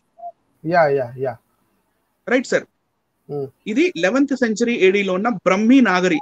నేను the Brahmi rediscovery of lost script అనే బుక్ లో నుంచి ఉన్న పేజ్ నుంచి చూపిస్తున్నాను. And it is in Pala, eastern ఇండియాలో. ఇది బుద్ధిస్ట్ ప్రీస్ట్ యొక్క ఉన్న శిలా శాసనం, బొమ్మలతో పాటు ఉన్నది. ఇవి మనకి మ్యూజియం లోనే ఈ లభ్యం అవుతాయి సార్. నెక్స్ట్ మనం 12th centuryకి వచ్చేద్దాం. Next 12th century. Right. 12th centuryకి వచ్చేసరికి ఇది ఒక దేవుడి విగ్రహం. ఈ విగ్రహం దగ్గర కాళ్ళ మీద ఏదో రాసింది, కాళ్ళ మీద. Right sir. కనబడుతుంది బ్రదర్? అల్వర్ రాజస్థాన్ లో దొరికింది సార్. ఇది అల్వర్ రాజస్థాన్ లో దొరికింది.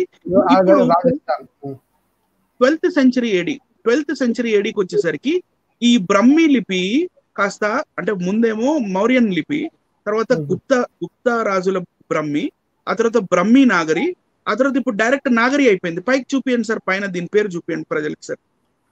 అది direct 12th AD Nagari 12th century AD అంటే ఈ రోజుకి కరెక్ట్ గా 800 సంవత్సరాల క్రితం ఆ బ్రహ్మీ లిపి కాస్త నాగరి లిపి అయిపోయింది. Yes correct. ఇప్పుడు డెవలప్మెంట్ ఎలా డెవలప్మెంట్ అయ్యాయి ఆ స్టేజెస్ చూద్దాం sir. Well right. Development of Nagari script. ఇది కొంచెం జూమ్ చేసి చూపియండి సార్. ఒక లైన్ చూపిద్దాం చాలు, అర్థమైపోతుంది. ఇక్కడ ఇది ఫస్ట్ వచ్చేసి మౌర్యన్ బ్రహ్మి. ఇది ఉల్టా ఇంగ్లీష్ లో ఉన్న ఉల్టా కే లాగా ఉంటుంది. తర్వాత కుషానుల బ్రహ్మి, అది కొంచెం ట్విస్ట్ చేసి ఉంటుంది. తర్వాత గుప్తుల కాలం వచ్చినప్పుడు దానికి తోక ఒకటి వచ్చింది చూడండి.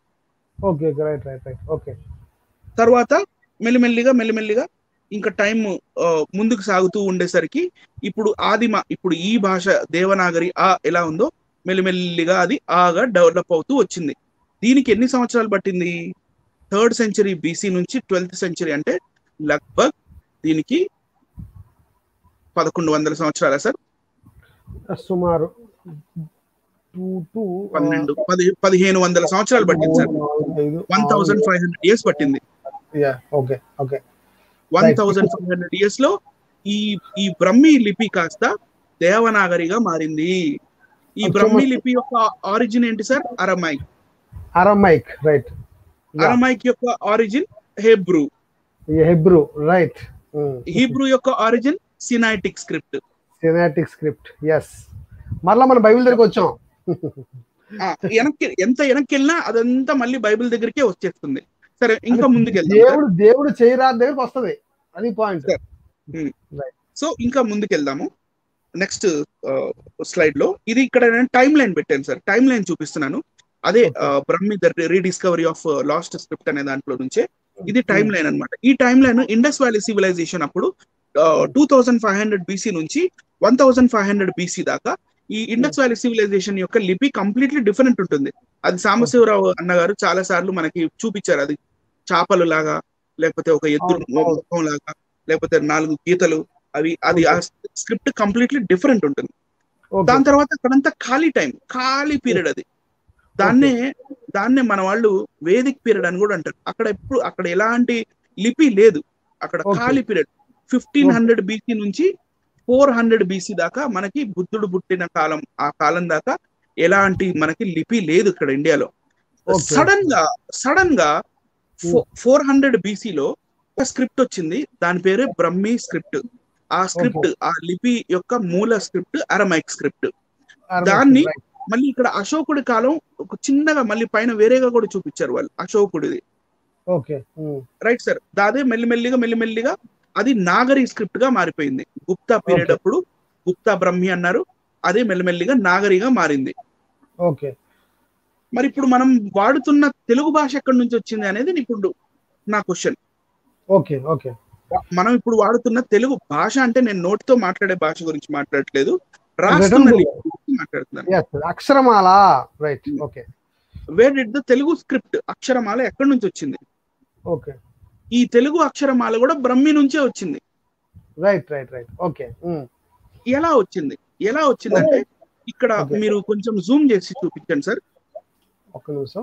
చూడండి, Roman translation just left side చాలు. ఒక ఆ అక్షరం చూపిద్దాము, ఇంకా కా మాత్రం చూపిద్దాము. ఇది మౌర్యన్ బ్రహ్మి, మౌర్యుల కాలం అప్పుడు 3rd సెంచరీ BC లో ఉన్న కే ఆకారంలో ఉన్న బ్రహ్మి లిపిలోని తర్వాత మళ్ళీ మెల్లిమెల్లిగా బట్టిప్రోలు స్క్రిప్ట్ తర్వాత శాతవాహనులు కింద కొంచెం తోక పెంచారు. ఆ తోక పెంచిన దీనికి ఇక్ష్వాకు కాలంలో వాళ్ళు ఆ తోకని కొంచెం ముడిచారు. ఆ తోక కొంచెం ట్విస్ట్ అయింది. గుప్తా వాళ్ళు ఏం చేశారంటే, గుప్తా వాళ్ళు దాన్ని ఇంకొంచెం ఎక్స్టెన్షన్ చేసి ఆ గుప్తా వాళ్ళు ట్విస్ట్ చేసిన అది హిందీ అక్షరంగా అది మళ్ళీ వేరుగా ఎవల్యూషన్ అవుతూ వచ్చింది. రండి మళ్ళీ రండి సార్. అక్కడ మీకు ఇందాక బ్లూ అయింది కదా. ఇప్పుడు శాతవాహన కాలంలో దాన్ని ఒక చిన్న తోక పెట్టారు ఆ కేకే. తర్వాత మళ్ళీ ఇక్ష్వాకు కాలంలో ఆ తోకని ముడిచారు. తర్వాత మళ్ళీ సాలంకాయనలో వాళ్ళ కాలంలో దాన్ని ఇంకొంచెం ముడిచారు. Telugu Kannada script 7th century ADకి వచ్చేసరికి ఆ కే ఆకారంలో ఉన్న చూడండి మొత్తం ఆ తోకని పైకి తెచ్చి ఈ రోజు మనం వాడుతున్న కి దగ్గరగా అయిపోయింది అది. రైట్ అండి, రైట్ రైట్. ఒక చూడండి బాగా గమనించాలి కిందకి. రైట్. సో ఇప్పుడు మనం వాడుతున్న తెలుగు భాష ఒక కొలిక్కి రావడానికి మెయిన్ కారణం నన్నయ్య భట్టారక గారు. నన్నయ్య గారు. ఓకే. 11వ శతాబ్దంలో రాజరాజ నరేంద్రుడు అంటే చోళ చక్రవర్తి అయిన రాజరాజ నరేంద్రుడి దగ్గర నన్నయ్య భట్టారక గారు పనిచేసే ఆ కాలంలో ఆయన మహాభారతాన్ని కొద్ది భాగం తెలుగులో ఆయన ఛందోబద్ధంగా ఛందస్సు ప్రకారంగా తర్జుమా చేశారు ఆయన. అప్పుడు ఆయన హ్యాండ్ రైటింగ్ పుణ్యమా అంటూ ఆయన తెలుగుని ఒక కొలిక్కి తీసుకొచ్చారనమాట ఆయన హ్యాండ్ రైటింగ్ వల్ల. అంటే అప్పట్లో ప్రింటింగ్ ప్రెసెస్ లేవు కాబట్టి ఆ కాలంలో కవులు ఎలాగైతే తిప్పేవాళ్ళు అక్షరాల్ని, ఆ కాలంలో ఉన్న శిల్పులు ఎలాగైతే అక్షరాల్ని తిప్పేవాళ్ళు అది దాన్నే ఫాలో అవుతూ వచ్చేవాళ్ళు. మెల్లిమెల్లిగా కొత్త కవులు వచ్చినప్పుడు, లేకపోతే కొత్త రైటర్స్ వచ్చినప్పుడు, కొత్త శిల్పకారులు వచ్చినప్పుడు దాంట్లో చేంజెస్ వస్తూ వచ్చాయి ఈ అక్షరమాల. సో శ్రీకృష్ణ దేవరాయల కాలంలో అల్లసాని పెద్దన ఆయన కాలానికి అది ఒక పరిపక్వతకు వచ్చేసింది సార్. Right sir. నెక్స్ట్ ఇది టాటా డాటానా ఇవన్నీ మీరు కావాలంటే స్క్రీన్ షాట్స్ తీసుకోండి. తర్వాత యూ కెన్ సీ, గూగుల్ చేసినా మీకు ఇవన్నీ వచ్చేస్తాయి. ఇప్పుడు ఒక సార్ చెప్పండి సార్. అంటే ఈ ప్రింటింగ్ ఇంత క్లియర్ గా వచ్చేసిందంటే ప్రింటింగ్ ప్రెస్ లేకపోతే, ప్రింటింగ్ ప్రెస్ అనేది ఒకటి లేకపోతే మళ్ళీ కూడా ఇది పరిపక్వం చెంది డెవలప్ అయ్యేదా? ఇంకా చాలా చేంజెస్ వచ్చేసాయి సార్. ప్రింటింగ్ ప్రెస్ ఉంది కాబట్టి అది స్టాండర్డైజ్ అయిపోయింది ఆ లిపి. ఓకే. అది కూడా క్రైస్తవ మిషనరీల వల్లే జరిగింది. అది కూడా ఆ పాయింట్ కూడా ముందు చూపిస్తాను సార్. ఓకే కంటిన్యూ చేద్దాం. ఇప్పుడు నెక్స్ట్ స్లైడ్ లో మనకి శాతవాహనుల కాలంలో ఉన్న తెలుగు భాష చూపిస్తాను. శాతవాహనుల కాలంలో అంటే 238 BC అంటే శాతవాహన గౌతమిపుత్ర శాతకర్ణి యవనులు సకులతోటి ఫైటింగ్ చేశాడు కదా సార్. ఆ గౌతమిపుత్ర శాతకర్ణి సమయంలో ఈ అక్కడ గుహలు ఉంటాయి వాళ్ళకి, నాసిక గుహలు అంటారు. ఆ గుహల్లో శాసనాలు ఇది ఇలా రాసి ఉన్నాయి సార్. దీన్ని మనం చదవలేం, ఇది తెలుగే మళ్ళీ మనం చదవలేం. అవును. ఎందుకంటే ఇది బ్రహ్మి నుంచి ఇప్పుడు ఇక్కడ దీన్ని డీకోడ్ చేశారు. తెలుగులో కింద ఉంది సిద్ధం అని స్వస్తిక్ పెట్టి సిద్ధం అంట రాజజ్ఞ క్షహరాతస్య క్షత్రపస్య అంటే ఆ భాష కూడా మనకు రాదు, మనం మాట్లాడలేం. Okay right sir. నెక్స్ట్ దాంట్లోకి వెళ్తే ఇక్ష్వాకుల కాలంలో ఉన్న తెలుగు ఇది. ఈ తెలుగుకి నేను ఇందాక చూపించిన ఇది 3వ శతాబ్దం క్రీస్తు శకం అంటే ఆఫ్టర్ 500 years. ఆఫ్టర్ 500 years ఏం జరిగిందంటే ఇక్కడ ఇది అనే అక్షరం ఏదైతే ఉందో దానికి తోక పెట్టారని చూడండి. తోకలు వచ్చాయి ఫుల్ గా, ఇలా మెల్లమెల్లిగా తోకలు వచ్చినాయి వాటికి. ఓకే. ఇది కూడా మనం చదవలేం. ఇక్కడ ఏం రాశారంటే కింద డీకోడ్ చేసిన భాష ఉంది చూడండి. కొంచెం జూమ్ చేయండి ప్రేక్షకుల కోసం, వాళ్ళు కూడా చూస్తారు సార్. ఇక్కడ ఏం రాశారంటే సిద్ధం మహారాజస అసమేధ యాజిస అనేక హిరణకోటి గోసహస హలసత. మనకు అర్థం కాదు, we don't know what is this, కానీ అది తెలుగే. ఇది తెలుగే, ఆ స్క్రిప్ట్ కూడా తెలుగునే. సో నెక్స్ట్ స్లైడ్కి వెళ్తే ఇది సాలంకాయన కాలం క్రీస్తు శకం 4వ శతాబ్దానికి చెందిన తెలుగు ఇది. ఈ తెలుగు ఇక్కడ ఏం రాసింది డీకోడ్ చేసిన దాంట్లో స్వస్తి విజయ వేగ్గీపుర పురాన్నైక సమరావాప్త విజయినో అని రాసిందంట. కానీ మనం అది చదవలేం, వీ కెనాట్ స్టడీ. ఇప్పుడు మనం చదువుతున్న తెలుగు ఈ ఇలా అవ్వడానికి ఎన్నో చేంజెస్ అయినాయి అనమాట. So that is what. ఇది విష్ణు కుండినుల తెలుగు సార్. విష్ణు కుండినులు ఎవరు అంటే నెక్స్ట్ దాంట్లో సార్. ఎస్, ఇది విష్ణు కుండినుల తెలుగు. విష్ణు కుండినులు ఎవరు అంటే మనకి ఉండవల్లి కేవ్స్ ఉంటాయి విజయవాడ పక్కన, మంగళగిరి అటు వెళ్ళే దారిలో సైడ్ వేసి వెళ్తే అమరావతి వెళ్ళే దారిలో కూడా మనకు కనపడుతుంది. ఇది ఉండవల్లి కేవ్స్ కట్టించింది విష్ణు కుండినులే. అక్కడ పెద్ద అక్కడ గోడ మీద అంటే మా చిన్న ఒక కొండలాగా ఉంటుంది, దాని మీద చాలా స్క్రిప్ట్ రాసి ఉంటుంది. సేమ్ స్క్రిప్ట్ ఇదే అక్కడ రాసింది. నేను ఉండవల్లి కేవ్స్ వెళ్ళినప్పుడు ఒకసారి చాలా ట్రై చేశాను, కానీ ఒక్క అక్షరం కూడా చదవలేకపోయాను. సార్ ఇది విష్ణు కుండినుల కాలం తెలుగు. అది adapted from Brahmi script, right sir? ఇది ఇదే టైంలో క్రీస్తు శకం 640లో నెక్స్ట్ దాంట్లో మనకి ఇది అదే బ్రహ్మి లిపి మెల్లిమెల్లిగా తమిళ భాషగా ఎలా మారుతుంది, తమిళ లిపిగా ఎలా మారుతుందో జస్ట్ అలా మీకు ఐడియా కోసం చూపించాను అంతే. నెక్స్ట్ దాంట్లో ఇది పూర్వ చాళుక్యుల కాలంలో, పూర్వ చాళుక్యుల కాలం 10th సెంచరీకి అంటే ఈ రోజుకి 1000 సంవత్సరాల క్రితం నాటి తెలుగు. ఇది కూడా చదవలేం మనం. ఇది కూడా చదవలేం. ఇప్పుడు ఇక్కడ ఒక ట్విస్ట్ వచ్చింది. ఇది వచ్చేసి నన్నయ్య, ఇక్కడ ఇందులోనే ఇది నన్నయ్య కాలపు తెలుగు. ఇప్పుడు నన్నయ్య గారు మహాభారతం తెలుగులో తర్జుమా చేశారు కదా, ఆయన గారు ఇదిగో ఈ లిపిలో తర్జుమా చేశారు సార్. రాజా నరేంద్రుని శాసనం ఆ కాలంలో 11వ శతాబ్దం. ఇక్కడ ఏమని రాసిందంటే కింద డీకోడ్ చేసిన దాంట్లో శ్రీదమ్న పురుషోత్తమస్య మహాతో నారాయణస్య ప్రభోన్న. సో మనం పెద్దగా ఏం అంటే టిక్కులు వచ్చినాయి మెల్లిమెల్లిగా దీని మీద. మనం టిక్ పెడతాం కదా గీతలు, తెలుగు భాషకి టిక్కులు నన్నయ్య తెచ్చింది. టిక్లు పైన అదే కదండి. ఈ ప్రాంతంలో చూడండి, ప్రేక్షకులకు గమనించండి, ఇలా టిక్లు ఈ ప్రాంతంలో టిక్స్ ఉన్నాయి కదా. ఇంతకు ముందు టిక్లు ఈ నన్నయ్య గారి హ్యాండ్ రైటింగ్ ప్రభావం వల్ల మనకి టిక్కులు వచ్చినాయి. మనం ఈ రోజు కూడా టిక్కులు పెడుతున్నాము. బట్ ఒక చేంజ్ తీసుకొచ్చి ఒక కొలిక్కి తెస్తున్న దాంట్లో నన్నయ్య గారిది పెద్ద హ్యాండ్ ఉంది. రైట్. సో ఈ నన్నయ్య గారి స్టైలే కన్నడకి తెలుగుకి డిఫరెన్స్ మనకు అర్థం అవుతుంది నన్నయ్య గారి వల్లే. ఇది తిక్కన కాలపు అంటే నన్నయ్య గారి తర్వాత 200 సంవత్సరాల తర్వాత తిక్కన సోమయాజి అంటారు కదా సార్. అవును. ఇది తిక్కన సోమయాజి గారి తెలుగు. కొంతవరకు ఒక రూపం వచ్చినట్టు కనబడుతుంది ఇక్కడ, కొంచెం మెల్లిగా ఒక రూపం ఉంది, కొంచెం కన్నడలాగా ఉంది దగ్గరలో. Right sir. Next Tikkana Somayaji గారి తర్వాత ఎర్రప్రగడ గారు కూడా ఈ మన మహాభారతాన్ని చాలా మటుకు ఎర్రప్రగడ గారే కవర్ చేశారు మొత్తం తెలుగులో తర్జుమా చేయడం. దాంట్లో ఎర్రప్రగడ గారు రాసిన తెలుగు ఇదండి.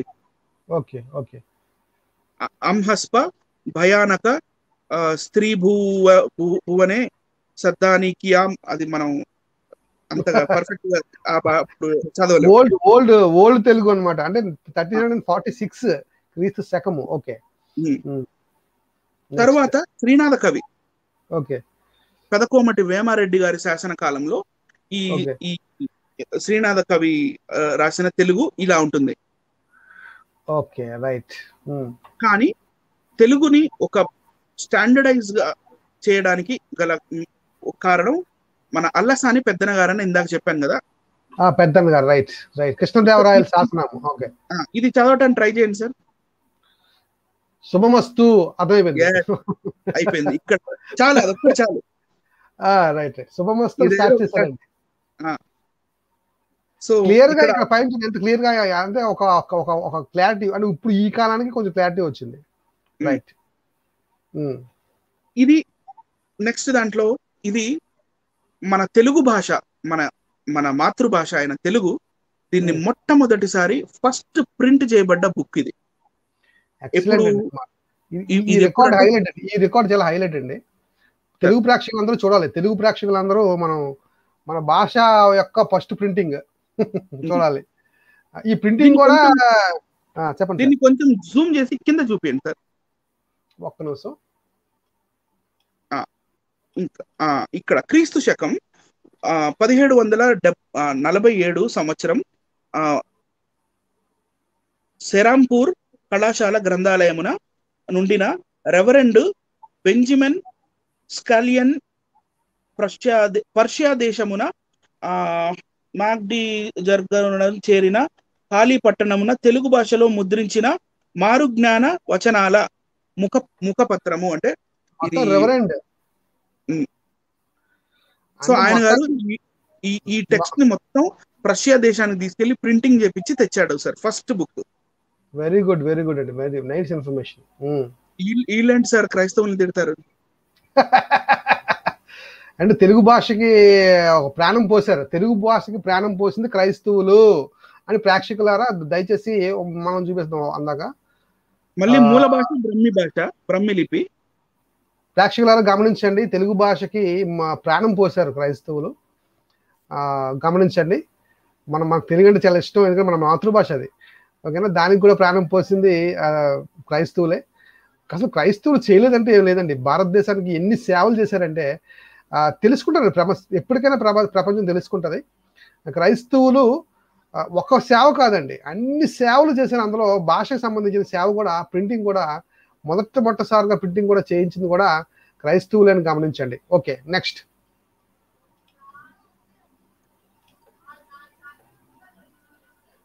ఇది సెకండ్ బుక్.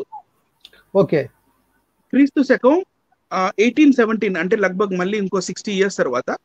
ఓకే, 60 ఇయర్స్ తర్వాత 1817 లో అచ్చైన విలియం బ్రౌన్ నాకు ఇక్కడ William crown grammar of the gents language లను గ్రంథము నుండి ఇది తీయబడింది అనమాట. ఈయన గారు ప్రింట్ చేపించారు అక్కడ పాశ్చాత్య దేశానికి తీసుకెళ్లి, మరి అక్కడ తెలుగు భాషలో ఉన్న బుక్ ప్రింట్ అవ్వాలి, ప్రజలకు తెలియాలని చెప్పి ఆయన ప్రింట్ చేసి తీసుకొచ్చింది. ఇక్కడ అంటే ఈ భాష కూడా పాతదే, మనం చదవలేము. ఒక రోజున ఆ దేశపు రాజ్య భార్య స్నానం చెయ్యబోయేటప్పుడు తన నగలు యావత్తు అక్కడ ఉంచిన సమయంలో అందులో ఒక బంగారపు నాను ముక్కు సంథింగ్ అట్లా రైట్ అండి. శుక్ల యజుర్వేద సంహిత ఇక్కడికి వచ్చాం సార్ ఇప్పుడు ప్రస్తుతానికి. అంటే ఇప్పుడు మన ఆంధ్ర వాళ్ళకి అండి, ఇదిగో ఈ దాశరథి రంగాచార్య గారు వచ్చి రావడం వల్లే మనకి వేదాలైనా కనీసం కొంతమంది అయినా చదవగలుగుతున్నారండి. మరి ఈయన స్టేట్మెంట్ చూడండి. రైట్, దాశరథి రంగాచార్యులు వారు తన ఇన్స్ట్రక్షన్ లో ఏం చెప్తున్నారంటే, భాష ముందు ప్రభవిస్తుంది, అంటే భాష ఫస్ట్ ఇవాల్వ్ అవుతుంది, ఓకే, లిపి తర్వాత అవతరిస్తుంది. అది కరెక్టే. ఫస్ట్ నోటి మాటల్లో నుంచి మాట వస్తుంది, తర్వాత లిపి వస్తుంది, వ్యాకరణం తదనంతరం ఆవిర్భవిస్తుంది. అంటే గ్రామర్ అంటే సందులు, సమాసాలు, విభక్తులు, తర్వాత మళ్ళీ ఛందస్సు, ఇవన్నీ వ్యాకరణం వస్తాయి కదా, తర్వాత ఆవిర్భవిస్తుంది. లెక్కలేనన్ని భాషలకు నేటికి లిపి లేదు. విచిత్రం ఏమంటే ప్రపంచ నాగరికతలను శాసిస్తున్నామని భావించే ఇంగ్లీషుకు, ఇతర యూరోపియన్ భాషలకు లిపి లేదు. నేను ప్రోగ్రామ్ స్టార్ట్ అయ్యే బిగినింగ్ లోనే చెప్పాను, ఇంగ్లీష్ మనం రోమన్ స్క్రిప్ట్ లో రాస్తాం సార్. అవి పరాయి లిపినే వాడుతున్నాయి. అంతెందుకు హిందీకి మరాఠీకి లిపి లేదు. ఇది అబద్ధం సార్. హిందీకి లిపి లేదని ఎలా చెప్తారండి? ఈయన క్లియర్ లిపి ఉంది కదండి. హిందీకి లిపి ఉంది, అది ఎగ్జాక్ట్ అది దేవనాగరి లిపి. ఒకవేళ శారదా లిపి అని అనుకున్నా కూడా, శారదా లిపి 8th century AD లో వచ్చింది సార్. ఆ 8th century AD లో అది ఫుల్ గా పరిపక్వత చెందని బ్రహ్మి నాగరి లిపి, అది బ్రహ్మి నాగరి లిపి, దాన్నే శారద లిపి అంటారు. ఒకవేళ అలా తీసుకున్నా కూడా హిందీకి లిపి ఉంది, మరాఠీకి లిపి లేదు. నేను మహారాష్ట్రలో 3 ఏళ్ళు ఉన్నాను, మరాఠీకి లిపి లేదనేది నాకు అది అసలు వింత. ఈ స్టేట్మెంట్ విని మరాఠీకి తప్పకుండా అక్షరమాల ఉంది. అవి దేవనాగరిని లిపిగా వాడుతున్నాయి, దానికి వేరే లిపి ఉంది మరాఠీకి కూడా సార్. లిపి గల తెలుగు ఎంత సంపన్నమో అర్థం చేసుకోండి. లిపి గల తెలుగు ఎంత సంపన్నమో అర్థం చేసుకోండి. అది అర్థం చేసుకొని ఇంతసేపు తెలుగు భాష ఎలా వచ్చింది, తెలుగు లిపి ఎలా వచ్చిందో చూపించాం మనం. Okay, right right right, okay. వేదం సంస్కృత భాషలో ఉంది. ఇక్కడ నుంచి జోక్స్ మొదలవుతాయి సార్. ఓకే. వేదం సంస్కృత భాషలో ఉంది. సంస్కృతానికి సంబంధించిన వరకు తొలుత వ్యాకరణం ఆవిర్భవించింది. Is it possible? ఓకే. అసలు లిపి లేకుండా సందులు, సమాసాలు, విభక్తులు, ఛందస్సు, గురువు, లఘువు ఇవన్నీ పెట్టి మళ్ళీ ఈ మాలలు ఉంటాయి కదా, ఛందస్సులో మాలలు, ఇవన్నీ అక్షరమాల లేకుండానే చేయగలమా సార్? ఇంపాసిబుల్. అది అక్షరమాల లేకుండా గ్రామరాలకు వచ్చింది సార్ అసలు. అది జోక్స్ వేస్తున్నాడు సార్. Okay, next. వ్యాకరణాన్ని అనుసరించి భాష ఏర్పడింది, అందుకే అది సంస్కృతం అయ్యింది అంటున్నాడు సార్. సంస్కృతాన్ని గొప్పగా చూపించాలని అంటున్నాడండి ఆయన. అంటే సంస్కృతాన్ని గొప్పగా చూపించాలి అనే కాన్సెప్ట్ తో ఆయన అంటున్నాడు అనమాట. అది పాయింట్. ఓకే. సంస్కృతానికి సొంత లిపి లేదు, అందుకోసం దేవనాగరి లిపిని ఆవిష్కరించారు మహర్షులు అంటే సార్. ఒకటి మాత్రం కన్ఫర్మ్ అయిపోయిందండి, సంస్కృతానికి స్వంత లిపి లేదు. కన్ఫర్మ్ చేస్తాడు, ఒప్పించుకున్నారండి ఆయన. సో కానీ ఈ దేవనాగరి లిపిని మహర్షులు చేశారా, లేకపోతే అది హెబ్రూ లాంగ్వేజ్ నుంచి వచ్చిన, అరమైక్ నుంచి వచ్చిన బ్రహ్మీ లిపి నుంచి వచ్చిన దేవనాగరి లిపి అయిందా, మహర్షులు తెచ్చారా? అది మనం క్లియర్ గా మనం హిస్టారికల్ గా క్లియర్ గా మనం ప్రూఫ్స్ తో సహా చూపించాము. అది హెబ్రూ టు ఎరమిక్, ఎరమిక్ టు బ్రహ్మి మనకు వచ్చిందని చాలా క్లియర్ గా అర్థమవుతుంది. ప్లస్ అక్షరమాలను కూడా దగ్గర పోలికలు మనం చూపించాం కనుక చాలా క్లియర్ గా మనకు అర్థమవుతుంది. మహర్షులు అనేది తప్పు అని నా ఉద్దేశం. అందుకోసం దేవనాగరి లిపి ఆవిష్కరించారని మహర్షులు అన్నాడు కానీ అయినా, కానీ యాక్చువల్లీ రాయబడింది మాత్రం దేవనాగరి లిపిలోనే వీళ్ళు రాసుకున్నారు వేదాలను. మరి లిపి ఎప్పుడు వచ్చింది అనేది మన డేట్స్ చూస్తే మనకు అర్థమవుతుంది. ఆయన ఖచ్చితంగా ఒక మాటకు ఒప్పించుకున్నాడండి. అదేంటంటే సంస్కృతానికి సొంత లిపి లేదని ఒకటి మాత్రం పాయింట్ ఒప్పించుకున్నాడండి. నేను ఎన్నో సంవత్సరాల నుంచి చాలా మందిని అడిగాను ఈ విషయాన్ని, అక్షరమాలు చూపించండి అని అడిగాను. వాళ్ళు తప్పించుకొని తిరిగారు. దానికి కారణం ఏంటో మనకి అర్థమైపోయింది. ఎందుకంటే నేను చెప్పలేరు ఆన్సర్, ఎందుకంటే సంస్కృతానికి లిపి లేదు, అది కాన్సెప్ట్. రైట్. సో ఇంకా ముందు చదువుదామా, స్కిప్ చేద్దామా? ఇది సరిపోదు కదా సార్, సరిపోదు కదా, ఇంకా స్కిప్ చేద్దాం సార్. Okay, right. ఇప్పుడు దాశరథి రంగాచారి గారు ఏం చెప్పాలనుకుంటున్నారంటే, దీన్ని కొంచెం జూమ్ చేస్తే మనం చూస్తూ, దాశరథి రంగాచారి గారు ఏమంటున్నారంటే, ఈ వేదాలన్నిట్లో ఛందస్సు ఉంటుందండి.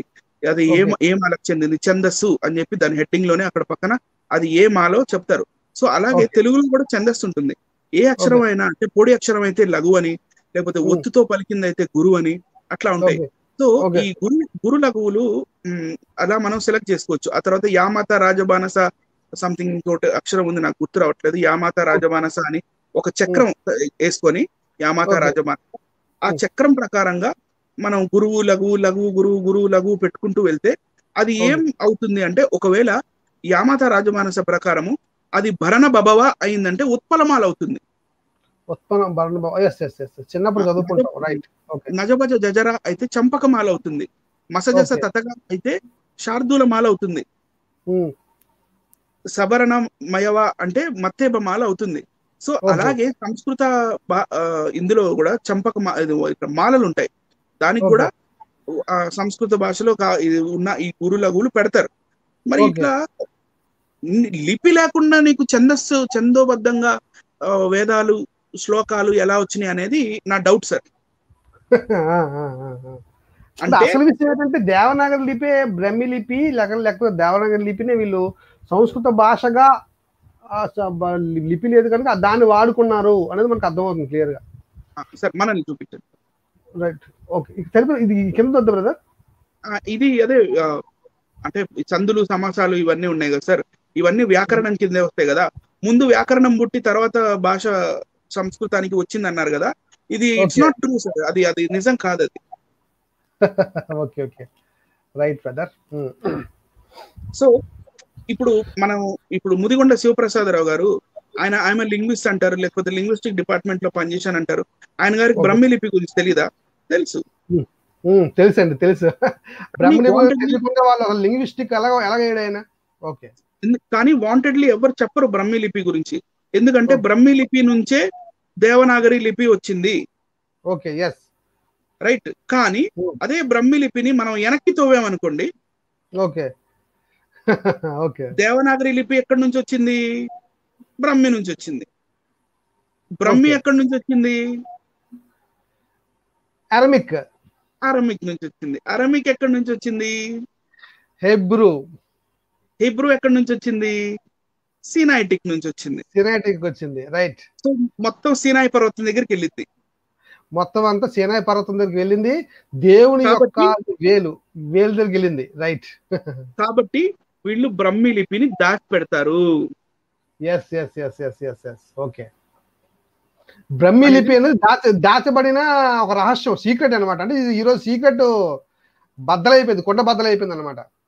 సో మరి వీక్షిస్తున్న వీక్షకులు, మరి మీరు కామెంట్ సెక్షన్ లో మరి మా ప్రోగ్రామ్ నచ్చిందా, ఎలా ఉంది, ఏంటి మీరు కూడా చెప్తే. చక్కటి చక్కటి కామెంట్స్ ఇచ్చారండి అందరూ కూడా. సార్ చక్కటి షో చేస్తున్నాం సార్, చూడండి ఇక షో చేస్తాం చూడండి, మీరు చదవచ్చు.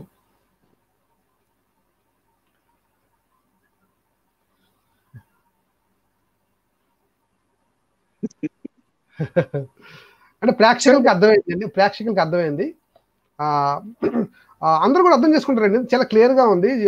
Your presentation is so clear. అందరికీ అర్థమవుతుంది ఒక పాయింట్ ఏంటంటే, దేవుడైన యెహోవా ప్రపంచానికి రాయలు నేర్పించాడు.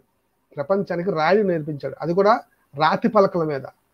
అవి కూడా ఆజ్ఞలు ఇచ్చాడు. 10 ఆజ్ఞలు ఇచ్చాడు ఈ ప్రపంచానికి. డాక్యుమెంటేషన్ చేశాడు.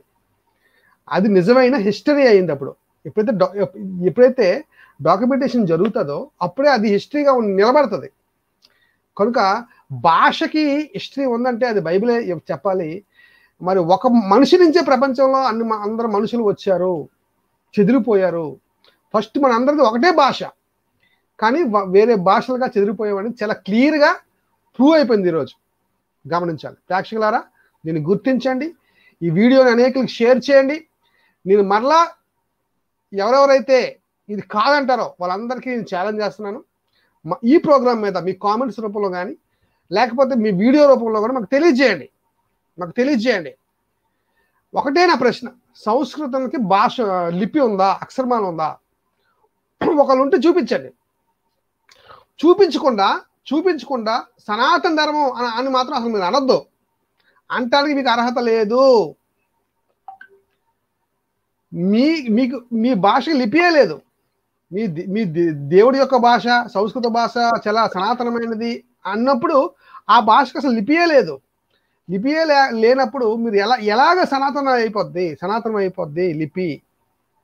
కనుక ఏది సనాతన లిపి అని ఈరోజు ప్రూవ్ అయిందంటే హీబ్రూ లాంగ్వేజే సనాతనమైన లిపి అని, సీనాయి కొండ మీద దేవుడు రాసిచ్చిన పలకల మీద రాసించిన ఆ లాంగ్వేజే సనాతనం అని ఈరోజు ప్రూవ్ అయింది.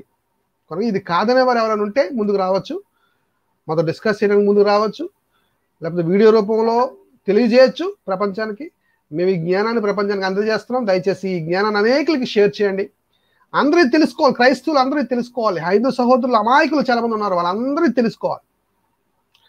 లేకపోతే ఏంటనేది మీరు నిరూపించుకోమని ఇందుమూలంగా తెలియజేస్తూ ఈ ప్రోగ్రామ్ ఎంతవరకు ఎంతో ఓపికగా వీక్షించిన అందరికీ నా వందనాలు తెలియజేస్తున్నాను. ముఖ్యంగా చాలా కష్టపడి రాత్రి పగలు కష్టపడి అనిల్ గారు చాలా కష్టపడ్డారు. ఈ టాపిక్ తీయడానికి కూడా చాలా కష్టపడ్డారు.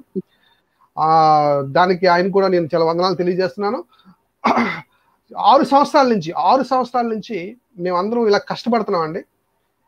డిఫెండ్ చేస్తున్నాం మేము.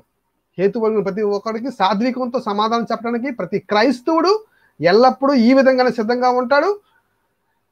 ముందుకి చాలా మంది క్రైస్తవులు ముందుకు వస్తున్నారు. వాళ్ళందరూ కూడా హేతుబలిగిన ప్రతి ఒక్కరికి సాత్వికంతో సమాధానం చెప్పే తీరుతారు. అప్పుడు ఆ వ్యక్తి క్రైస్తవుడు అవుతాడు. ఎంతవరకు ఈ ప్రోగ్రాం వీక్షించినందుకు అందరికీ ప్రభుపేట వందనాలు తెలియజేస్తున్నాను. అలాగే అనిల్ గారు కూడా వందనాలు తెలియజేస్తున్నాను. ఎవరైతే కామెంట్స్ రూపంలో విషయాలని తెలియజేస్తున్నారో, కామెంట్స్ చేస్తున్నారో వాళ్ళందరికీ మీకు థ్యాంక్స్ చెప్తున్నాను వాచ్ చేసినందుకు. దయచేసి ఈ ఛానల్ని మీరు సబ్స్క్రైబ్ చేయండి.